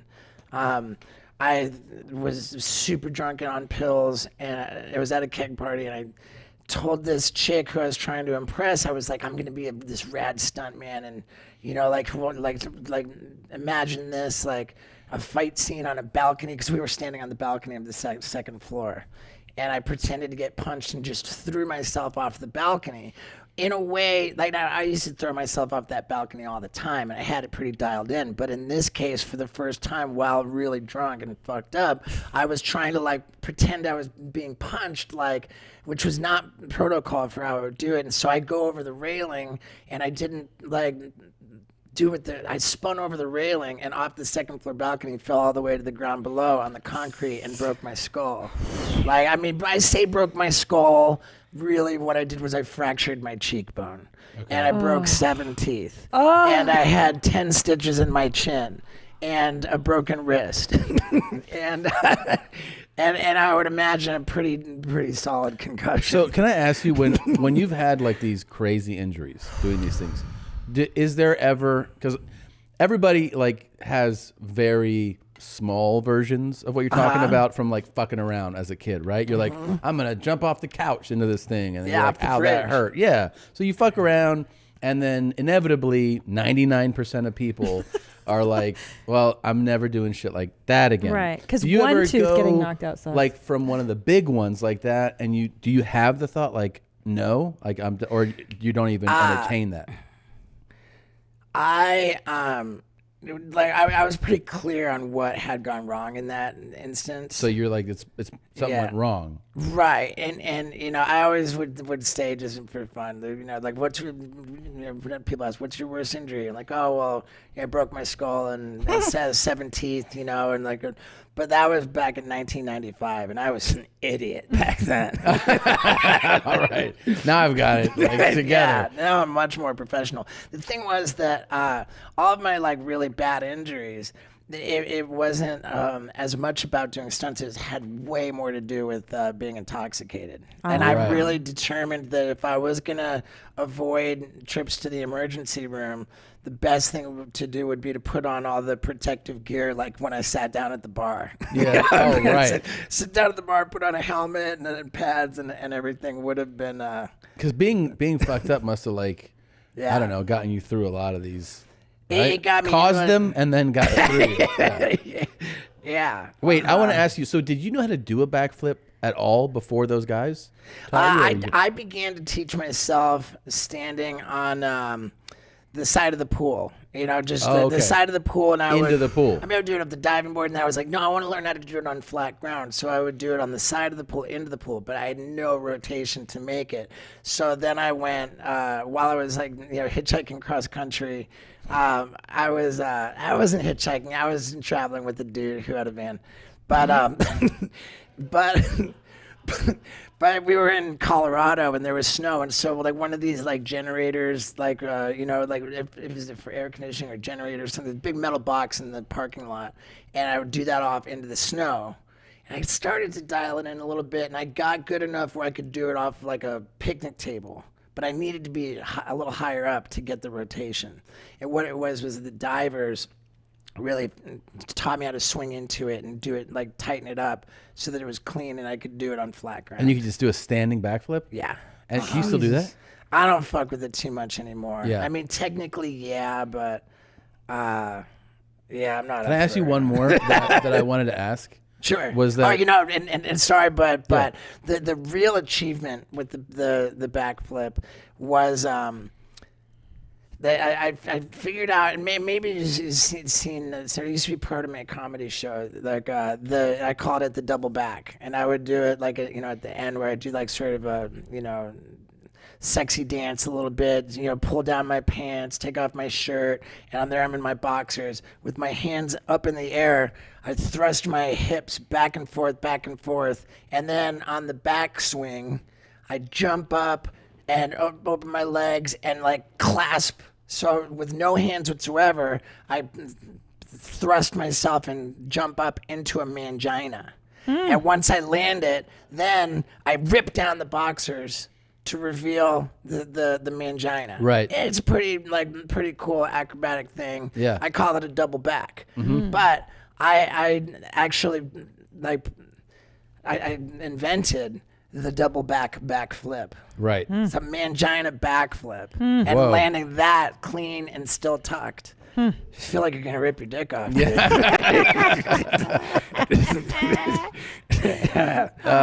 Before I show you something, I wanted to ask this about how, obviously we hear about like the origins of it. You guys are like these, crazy fuck around skater dudes, and you're making shit essentially to make each other laugh, right, at first. And then you get TV and the movies come out. It goes to a whole other level. And a lot of times, we've seen it in music and movies and comedy where like people success, lose their changes relationships. And was there a big, you guys became millionaires and movie stars, and did it totally fuck up the dynamics once it became so successful? No. I don't think so. And for my part, I didn't give a fuck about money because I did not see any possible way that I would live to be 30 years old. So Really? I wasn't I believe you. I believe you. I believe you too. I remember when you had a skateboarding ramp in your apartment. Right. That was crazy. I have cost more people money on their celebrity death pool than like, you know. Yeah. I used to fucking really be a big odds, and so your money didn't really affect. I was never really terribly motivated by money because you know, like really, again, what I wanted was attention, and and I think that people probably have a tough time like sort of reconciling that, but I can say it like really. Like in a serious and meaningful way, that I believe and I'm working on making a stand-up comedy bit that actually like, you know, I used to try it and it was like I really think there's something there, but like the premise is that I think our human experience, that our condition as human beings is just a fucking awful prank on us. You know, that like there must be evidence that God really just hates us because how else can you explain that we have only one instinct, which is to survive, and only one guarantee, which is we won't. Right? We're in a fucking pickle over here. Yeah. And so as humans, it's like, okay, we're in this fucking awful situation where the one fucking thing that we don't want to happen is all we can count on. And that sucks. So the only real purpose in our dilemma is to wrap our fucking head around our mortality. So it's like, how do we do that? And it's very clear that people really seek to do this, to find peace with their mortality. And the way people do that typically is to reproduce. So it's like, you know, part of me lives on. I've got children, offspring, so it's okay that I'm going to die because I've left this legacy of children. Right. That's not me. Then there's a whole contingent of people who they find comfort in religion, you know, because that's the only fucking point of religion is that I want to convince myself that I'm going to be okay, that I'm going to go to heaven, and so that dying is, I can wrap my head around it because I'm going to go to heaven, which seems pretty self-serving and like doesn't work for me either. And then there's like the third camp that I recognize, which is like the cavemen who drew stick figures on the wall because they're like, yo, I'm going to be gone, but this fucking stick figure is going to still be here. So I came to the, you know, I approached the video camera as like a sense of like fucking religion. I'm like, dude, it sucks that like we're all gonna be fucking dead, but like fuck that, because I want to live forever. I'm gonna have like videos that like, you know, that make people laugh, that distract them from their fucking shitty day, that like make me somehow important, like potentially forever. And that was like my whole deal. Yeah. And so when I thought that I wasn't gonna live very long, it was just like a hustle and hurry to try to pack my message into the bottle. Yeah. You know? And I didn't give a fuck about my lifestyle. I didn't give a fuck about anything except being the most absurd and outrageous, notable character that I possibly could to, you know, to be remembered forever. It's really fascinating that, to hear you explain it in a more thought out and like calculated way. Like even like I'm gonna be this famous stunt guy. All this stuff, I had no idea. I always thought you're this fucking lunatic. Yeah. Who just kind of Dude, he's fucking Aristotle. Did you hear what he just said? Of course I heard. I'm like, my brain just exploded. Like, Jesus Christ, Well, you're just the most thoughtful person. There's jokes too in this, you know, premise, in this bit. Yeah, of course. Well, It's like, no, but I'm saying even on a bigger scale, just the fact that like you thought out these things before you even saying this, like that you had a vision that you were pursuing. It makes sense to hear it. I just never would have imagined it without hearing you say it. Right. Like early in my, maybe I wouldn't even call it a career. Before I had a career, I was kind of like, I felt that I lacked the survival skills to make it in the world. I wasn't going to see 30. I was just going to fucking fail at life. And before doing that, I wanted to document enough stuff that might be discovered posthumously. Like, I wanted to be the I wanted to be the Van Gogh of the video camera, the Van Gogh of idiots. Wow. I mean, I don't know, like that's like, but then again, part of me also thought, no, fuck it, man, the world's gonna find out, like, how I'm rad. Well, the interesting thing is you've leaned into that continuously to today, where you're putting out a lot of content now. Oh, dude, right? I'm hustling, and I feel like I would be irresponsible while we have people listening if I didn't point out that I do have a pretty remarkable story. If anything, I lived my life deliberately so that the story would be I almost forewent my own personal experience or satisfaction in life just to make the story good. Yeah. You know, and Yeah. I did that effectively. And I have a real hell of a book that's got like an average customer rating on Amazon. It's a 5-star, which is pretty good. Yeah, that's great. And man. it's a New York Times bestseller. And it's so juicy, man. All of the shocking arrests. What's it called? It's called Professional Idiot, a memoir. And if you buy it on my website, every copy is autographed. Awesome. Yeah, and like I keep everything like pretty fucking reasonably priced on my site. Like it's like, what is it, like $25 for an autographed book? I actually have pictures of my dick for $8. That's awesome. I'll be signing up for that. Yeah, but the picture of my dick, it's and this is. It ties into the tour that I'm on now, which is called the Bucket List Tour. And what it is like I've been doing the stand-up for approaching 9 years of consistent touring, and gradually like my worlds have converged. Like my first special was straight stand-up. It's on Amazon Prime. It's called Guilty as Charged. And I intermittently did stunts at pertinent story points in the act on stage. But it was just stand-up. And then as I put together my second hour, I thought, like, oh my God, one night my head exploded while I was performing. I thought, fuck, all these stories that I'm telling in this act, like, largely all fucking happened on camera. You know, so what if I taped my next special, but, like, you know, in post, edit in the footage of the stories I'm telling. So it's this multimedia stand-up act illustrated by the footage. I was like, oh my God. So I started taping my shows and editing the footage in, like just routinely, and it previously was difficult for me to watch me do stand-up, you know, Yeah, like of course. people get Still, weird about it's that. the worst. Yeah. But because I was actively editing, making new versions of this idea, it forced me to watch, and then I naturally addressed the things that drove me fucking crazy, and it made my stand-up so infinitely better. Yeah, sure. And then I taped that last special, and then for the next one, I was like, you know, I want to mix multimedia with stand-up. I want to mix footage in, but I don't want to be telling old stories anymore. So I decided for my new tour, I'm going to do all new shit, and it's going to be so fun because the bar is so high.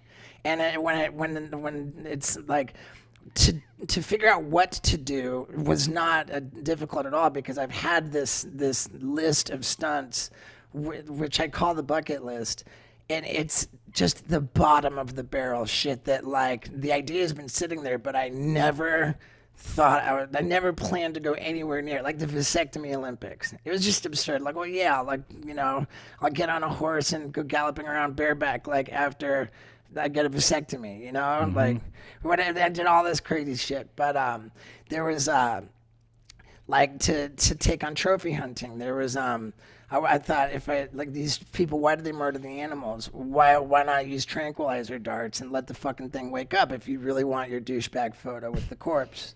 And so then I wanted to do a stunt getting shot with tranquilizer darts.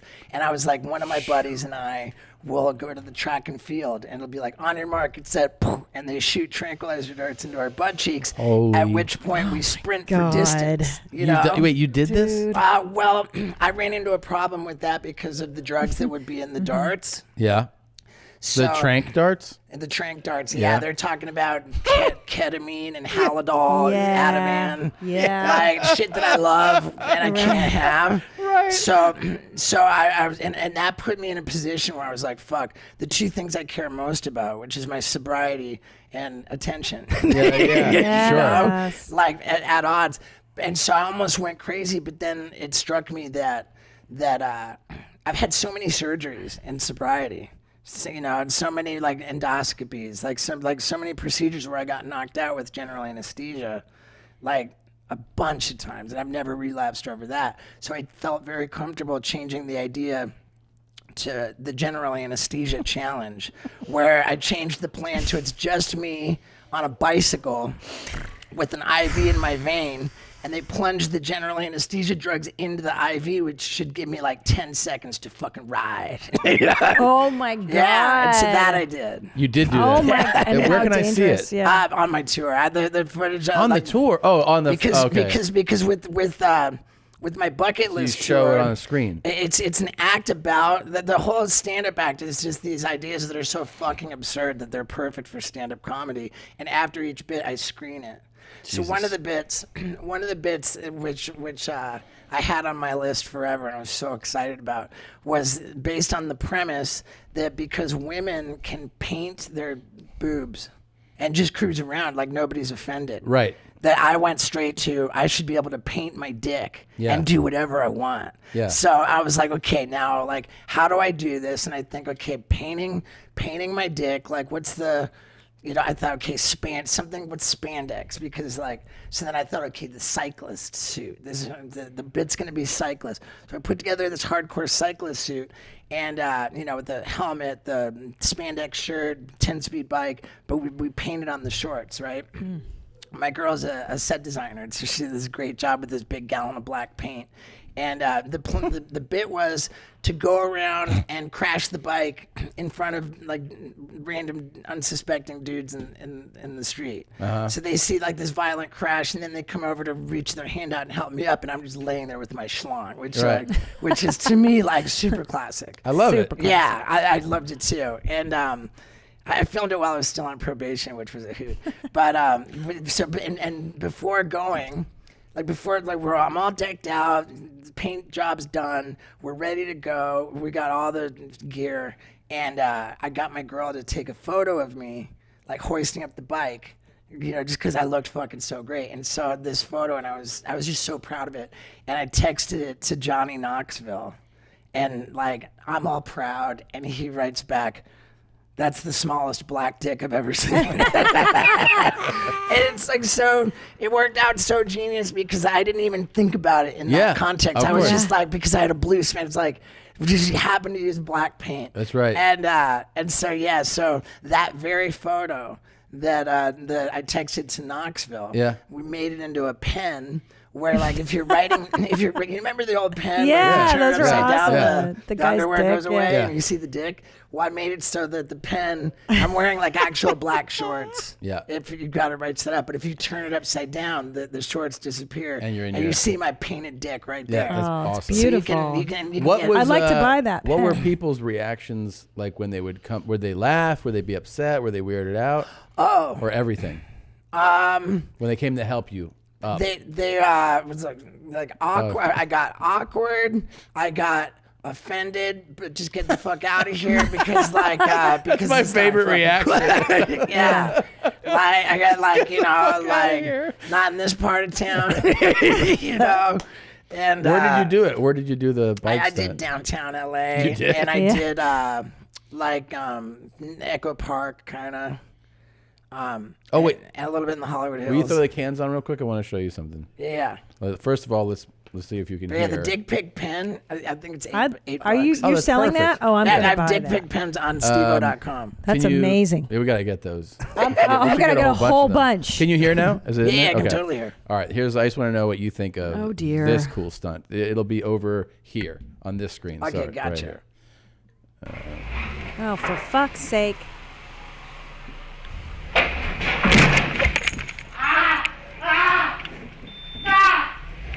What exploded? His legs. It seemed like something went off, like some kind of charge. He's stuck. He's not Steve-O's not laughing. I didn't know. Ah. I'm just feeling him out. I mean, hey, dude, I'm not mad at And it. here's a real maniac here. He's fine. He's not laughing. Steve-O's I'm just Steve-O's showing not- you our collection of videos. Okay. Okay, good. Wow. Yeah. Bull in the China shop. Bull in the China. Here's the best part is the woman crying is the best part, but the guy that like kind of shoos the bull out is so unaffected by all of it. Like he's just like the bull comes out and this guy's got like a cigarette dangling from his mouth. He's like, "Come on, man." So third world. Like, just get out. You know what I love about watching? I love that they're actually Chinese. The bull in the China shop. Yeah, right. What I love about watching Steve-O watch these Yeah. is how like it doesn't faze him. No, Like of other course. normal people are like, "Oh my gosh, he's so chill," right? Oh, It's like totally. him watching, This I don't should know, this ponies could be running. SteveO right here. Easily. Oh my god, Easily. dude! On my bucket list, I had skydiving.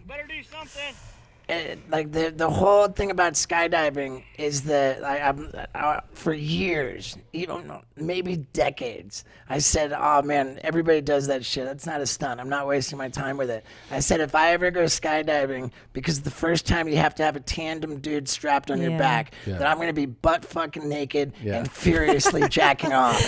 I'll be all pent up, and while I'm fucking whacking it, like when I pass the point of no return, I need to really time it. So that right when I blow a load is when I fall out of the plane. And that is the most layered fucking just genius bit from just the idea itself. When I went to go tape my second comedy special, knowing that I was going to build my new hour out of the bucket list, and I'm behind this fucking bar at the back of the theater because I'm going to come through the crowd for when they introduce me to start the taping. Yeah. And it's just game time, and I'm so fucking focused and just like, I'm so ready. And like this kid spots me, like sort of stealth behind the bar, and he's like, "Yo, SteveO," and I'm just like, "Fuck no, dude, not now, not the time." I'm trying to ignore the kid, but then he says, "Dude, you got to go skydiving, man. I'm a professional skydiver." And I knew that I'm getting ready to do this. And to me, I'm just like, fuck, this is too important. So I just turned my attention to this kid and I told him the whole idea, which I call skyjacking. Yeah. And this kid just like, he's just sitting there. He's just like, this is the greatest thing he's ever heard. And he looks at me and he goes, "Dude, you can totally come all over me." So real quick, I got his number. And are you gonna do that bit? Have you done it? I did. And I fucking screened this. I screened footage of me naked, fully hard, jacking off, falling out of an airplane with a dude on my back. He's the guy? He's the one? Well, no, because it turned out, I ended up texting him, "Are you ready to get cummed on?" And Let me guess, his wife found it?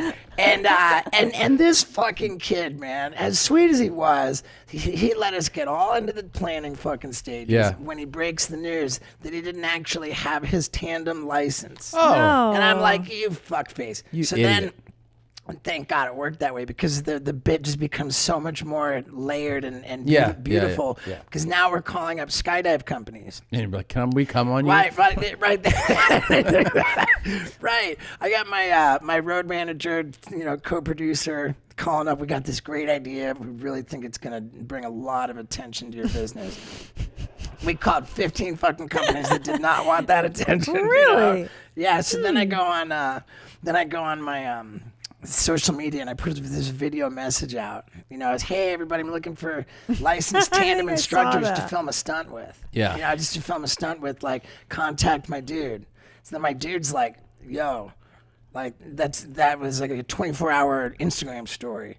And I got contacted by 72 licensed tandem jumpers. Yeah, so I go, fucking sweet, dude. Now tell them the idea. And so what's your guess? Out of 72, I blew my fucking mind. How many said yes? 20 of them said no problem. Wow.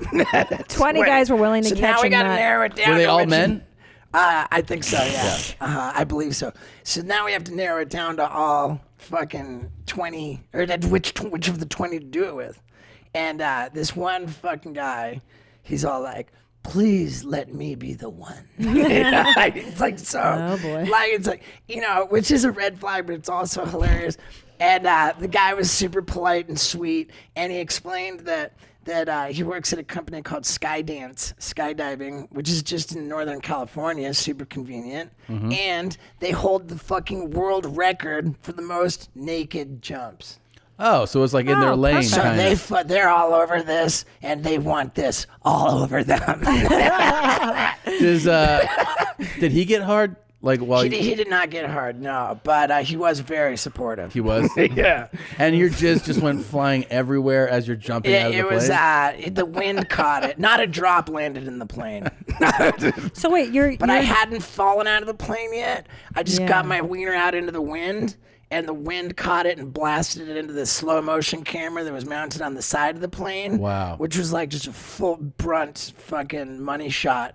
And then it's good that way, because because had I blown the load after falling out of the plane, it would have been really tough to catch it. This is right in your face.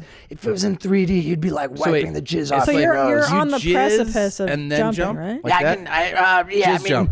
I'm jizzing as we're scrambling, as we're going out. Holy shit! Because they hang I'll you show out. you. They hang. Yeah, I'd love to see it. So you're hanging out the door essentially, and that's when you're jizzing. Okay. Yeah, and how do you get your Are you just escaping in your mind? Yeah, how do you I mean? I brought a portable DVD player. That's actually like the funniest part of the bit. You know, the funniest part of the bit is just like the experience, because it got so intense when you know, I had 4 dick pills for breakfast. I planned this. You did? Yeah, 4 Cialis tablets. Holy shit, dude! Yeah, 4 of them. And I planned it like, you know, I did not blow a load for 4 entire days and nights leading up to the. Oh, so you're the backed event. up. So I'm all pent up with a hair trigger. Yeah. I don't think you can blow a bigger load than 4 days. You know, 4 because days after is- that yeah. your body It's a just lot. starts cycling it. Yeah. 4 days is a lot. 4 days kind of maxed out. Yeah. Maybe 10, but I'm not trying to do that. No one's trying to do that. So, and another advantage I had is that I stopped watching pornography. You know, Before this, you mean, or like years ago. Oh, Yeah, like it's been. I think it's been multiple years since I viewed pornography. I think it's destructive to a healthy relationship, and but I made an exception for skyjacking because Skyjacking needs it. Of course. Yeah. work is work. Yeah, otherwise it's just Ted back there. Right. Hey, man. And so we had a DVD player, you know, taped down in the plane. But the thing was that they said, okay, here we go. I'm excited to see the DVD player. I'm backed up. I've taken dick pills. You know, I came prepared. Yeah. But the thing was that before we took off, they said, okay, now you're going to have to, there's a 2-minute window for the jump. Because before or after the 2 minutes, we're not over the drop zone. So I'm going to have to time this ejaculation. Oh, that's skills. An airplane full Yeah. of dudes pointing cameras at me with one of them strapped on my back so tight that his fucking chin is resting on my shoulder like a parrot. Yeah. And I have to, it's threading the needle over here, Yeah. man. I got to fucking do this within the space of 2 minutes. And I thought about it and I was like, okay, give me 1 minute's notice before the 2 minutes starts. And then Wow. So you start pre-gaming the Jack. I start Are you stroking semi-regularly? I had my Jackass buddy Preston with me. He's my fluffer. He's got the lotion. Yeah. Right. You know, when I hear T-3 at 15,000 feet after they open up the door, I go lube. He squeezes the lotion on my hand, and then I click play. And I start whacking. That's there's no pregame. There's just hit play and full fucking go. Oh, wow. Yeah. And are the cameras rolling when you're at that beginning point? Cameras are rolling the whole whole time. The whole time. So that's a lot of. I mean, I would say You give a little more respect for a porn performer almost, right? Yeah. Well, and I also, think they give more respect to me. is there any fear? I mean, I don't know. There's this it was just because it was this blowjob scene that I just thought was I saw a few seconds of it and I was like, oh my god, I haven't watched porn in so long. This is gonna be that's just gonna do it for me so easy. But that wasn't my experience. Like we said, I'm fucking jacking it and it's just not working. So I'm like, fuck, man, I'm burning time. I don't have time for this. It's got to work. And so I think if I hit visual fast forward, then that's going to scoot, you know, but maybe I'll get to something that it'll get it. But the thing was I hit visual fast forward and now I'm trying to fucking whack off to a sped up blowjob and that's super not any easier. Yeah. So I'm and I'm fuck. And so I'm more lube and I'm I just got to take a gamble, you know, I hit skip track. And then who knows what I'm gonna see? Who knows? That was a fucking mistake, man. What'd you end up seeing? Well, the next chapter it started with this fucking obnoxious up close shot of a fucking shiny metal butt plug in this woman's tailpipe, and I found that distracting, man. Yeah. And so now the butt plug's throwing me off, and I'm losing my boner. So then what? Well, then I'm fucking freaking out. I'm in a panic, and I'm like, more lube!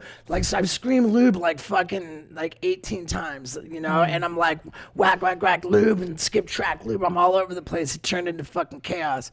And then I was actually just about resigned to just saying, hey, you know, it's funny that I even tried. You know? The final seconds dwindled away, and I was just like, man. I can't believe I'm enthralled with this masturbation this is story. like, I'm like, it's like you're telling me a World War II me story. too. I'm on tenterhooks. It's a big bit. It's like it's. And then how did you eject? Well, okay, so the final the final seconds are dwindling away, and I'm just thinking that like all hope is lost. I'm just like bracing myself for a reality where this doesn't happen, and but then I did, like, it was magic. The last skip track Was your jam? Was a good one. It was, and I'm too much of a gentleman to explain what it was on the DVD that like really did the trick for me. Really? I'd love to hear about it. I'm totally I was like, yeah. Okay, so the last chapter, man, I feel like I'm looking at all these cameras. I'm like, why am I fucking giving away my bit on this? But I mean, whatever. I don't care. It's fine. Okay, so They're still it's gonna got wanna this huge see those. wiener. Okay. Yeah. There's this huge fucking enormous cock coming in and out of this woman's butt. All right. Now, and that's not my thing. Right. Like I'm not even into anal, but like what it was that this fucking massive cock came out of her butt, and there was this just beautiful cinematic shot, and it went all the way up into the air, and then it swooped just came flying right into this woman's face, and she was just so happy about it. She was so just joyful as she accepted that wiener like right out of her butt back into her mouth with just pure just delight, and that did the trick for me, man. Yeah. So then I gave the sign. I'm like, get the fuck out of the plane, you know? That's the best in porn, I think, too, is like when you can tell that like the girl really enjoys it or really doesn't like it. Both of those get me going. Oh, dude, this was just like, it meant the world to her. Yeah. But I want to see a porn girl like at least look like you're enjoying sex or find it reprehensible. Like either of those. The sad girls. The girl that looks cry. like she's is bawling, like wants to escape. Yeah. That for me, I'm like, I'm sorry, I lose it right away. Yeah. That's why we're so successful, you and I together. Yeah. And I don't fucking care about like about sort of giving people a glimpse into this show, because here, let me tell you this. People want to see the show, dude. I believe it, man. I put a lot of fucking work into it, and there's a lot of there's just it's like the show is like part Jackass movie premiere, part stand-up comedy show. Like just this, I've always had an approach to my stand-up where I don't like seek to emulate anybody. You know, it's just like authentic doing about what you do. like, you know, and I have at the same time though been like on some level like kind of self-conscious about like, you know, I'm SteveO, the Jackass dude, and like if I like on my social media, if it's like I'm doing stand up, you know, or like photos of me doing stand up, like I have this like built-in like self-consciousness that people are gonna like not want to see me that way, not accept me that way. Mm-hmm. And in hindsight, I think I did myself a disservice by not just owning it. Like fuck, how many years do I have to be on a successful comedy tour? Right. Like before I can be like, you know what, fuck you, I do stand up and I care about it and I'm good at it, and I do it in an authentic, like unique way. Well, I think also stand-up comedians are very protective of the craft of the form. Like we're like fucking Marines. We're like, if you're not in the trenches with us, you're not one of us. Like there is that culture of the hard knocks thing. So I get it. Like there are some. There's really only like two people that like spoke up about like, no, I don't approve. You Approve? know? That's silly. Okay. Sort of, yeah. And I don't even like, you know, I want to bring them up, and both of those people like have since like, you know, even acknowledged that was silly. Okay, well that's good. Right. We don't have to. But in any case, still, you know, for me, like to be here with you guys, it's an honor. You know, We're honored to have you, man. To have just performed at Just for Laughs in Montreal. Oh, it's a fucking huge honor. I did the Just for Laughs in Vancouver, and I'm going to be Just for Laughs in Toronto. Nice, great. And it's really meaningful for me because I'm so passionate about what I do. Yeah. And I think that there's such a consensus of people who don't think of me as an articulate, thoughtful, or funny guy, but rather just this thoughtless maniac. Yes. And which is your fucking fault. Definitely. I'm working on it. Yeah, no, you're doing a good job. You're very deep, and man, I'm just listening to him. I'm I like, know. you know, simultaneously, I'm finding myself hearing you like, you have this crazy death wish. On the one hand, I mean, you really do. You're like a daredevil, man. You're a daredevil, and then on the other hand, you want to be remembered and immortalized and appreciated. It's like this. You're like a death. I think that the whole the death wish thing is actually like flipped on its head, because I think that like with this mortality complex, which I believe is just inherently human, like the mortality. It's like I'm mad at mortality. Yeah, like I'm mad at mortality because of this fucking catch-22 human condition, and so almost like acting out and like fuck you mortality, like I'll show you, like I'll pretend as if I didn't even care, and I'll do stuff that seems like I'm gonna die, and you know, when in fact like I there's no part of me that has ever had a death wish. Okay. Right, you don't want to die. Now let me tell you before you go, because we got to wrap up here in a second. Is your little chola here? From my girl Wendy. Wendy, and you told us before we started, your most viewed video. My most viewed piece of content on Facebook, and it well over 100 million views, like given for like how many places posted it, like Lad Bible, Unilad, whatever, 25 million, like the animal one, Dodo, like, you know, but on mine, like a couple times 25, it all had like 100 million views. Crazy. A dog that you it's rescued. A video of me finding a dog in the streets of Peru. It's crazy. And now, it's by the time this is up, I don't know when this goes up, but I know from when we're recording this tomorrow, her follow-up video, which chronicles her experience since coming to America from the streets of Peru. We're calling it The Fabulous Life of My Peruvian Street Dog, or something like. And that's cool, man. She's driving her own little Ferrari through children's hospitals and stuff, like, and flying in a helicopter over the Grand Canyon, like riding a surfboard on waves in Puerto Rico, like.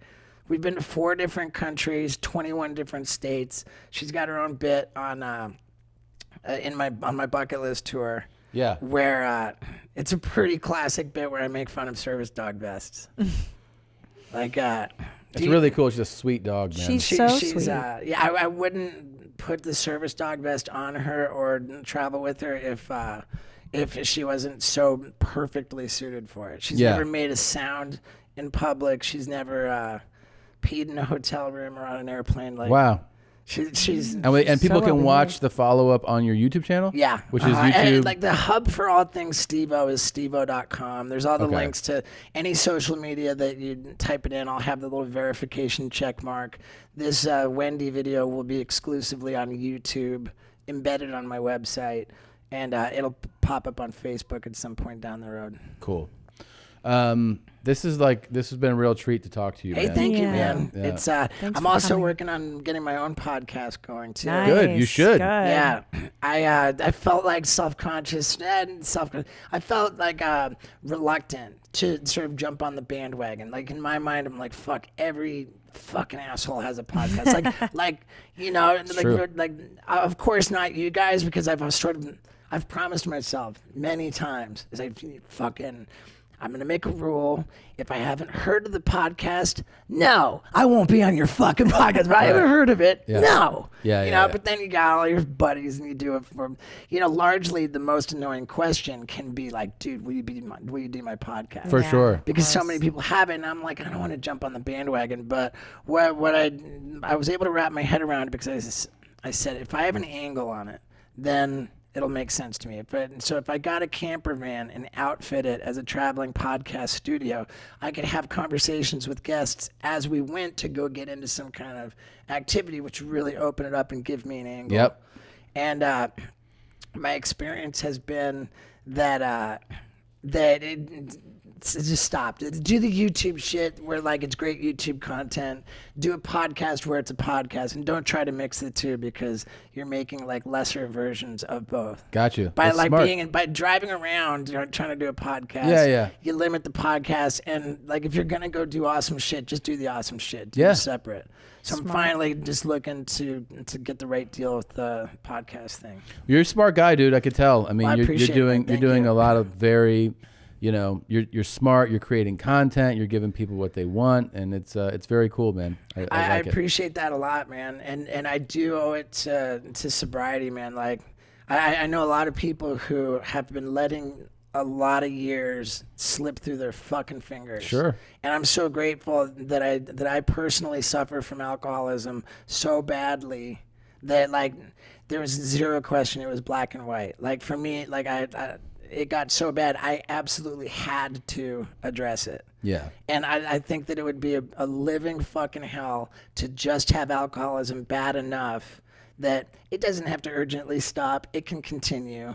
But I have it bad enough to interfere with my relationships, like impede my ambitions, like just fuck up everything. Sure. And like and cause me to get nothing done. You know, where for 11 years now I've been largely like pretty focused, and as a result of just kind of applying, becoming part of this community. Yeah. Like And knowing Dr. Drew, you did Dr. Drew After Dark, and you've known him for 20 years, right? Almost 20 years, yeah. He knew me before sobriety. Yeah. And it's just rad, man. I'm just grateful for the whole thing with sobriety and to have integrity in a relationship. I wear a ring like I'm married, but it's an engagement ring. That's right. I saw her on Instagram. You guys are Yeah. just so cute together. They're always naked on Instagram, effing each other. Yeah. What? I saw you Steve effing naked? against a window. Right? You were in some hotel against a window, naked. We enjoy our naked shit. But in any case, man, I just wanted to just say that again. Thank you guys for having me. Absolutely. course. And everybody listening, thank you for listening. And I would love to see you on the road. I do a free meet and greet after every single one of my shows, which is like borderline masochistic, but You're it's insane. It's insanity. every single person at every single show who wants to get a photo, I will not go anywhere until. Well, let me be clear about something. I will not offer this anything. So, Not a personality check. go to SteveO.com. Go see the shows. Watch the content. Now let's wrap this up and watch you jerk off on them. Oh yeah, I got you. This is Captain Marcel. My sister went down to the mountain. You might be a TikTok. I gotta say my sister, bye.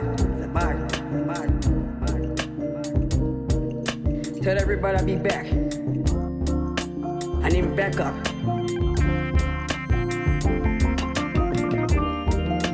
I'll see you later, bye. I'll see you later, bye. Just waiting for my lunch. Just waiting for my lunch. Just waiting for my lunch. I ordered a buffalo burger. My dinner.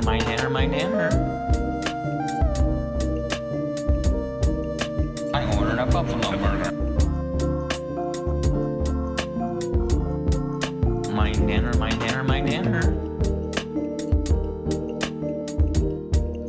I ordered a buffalo burger. 'Cause I got the movies.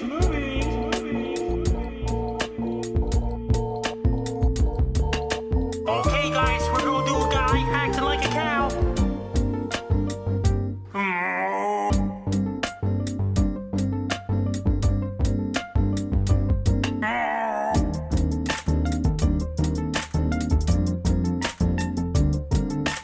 Okay, guys, we're gonna do a guy acting like a cow.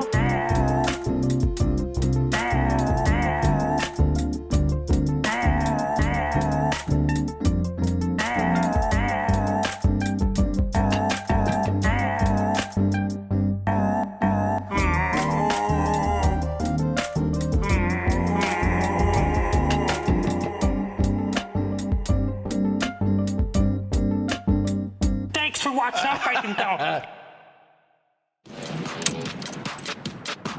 Hi, thank you for watching that episode of Your Mom's House. Please continue to watch more. You can see all these where my hand's gesturing. You can click on those. And please subscribe if you have not yet. And subscribe button, and then we'll get your money. Thanks.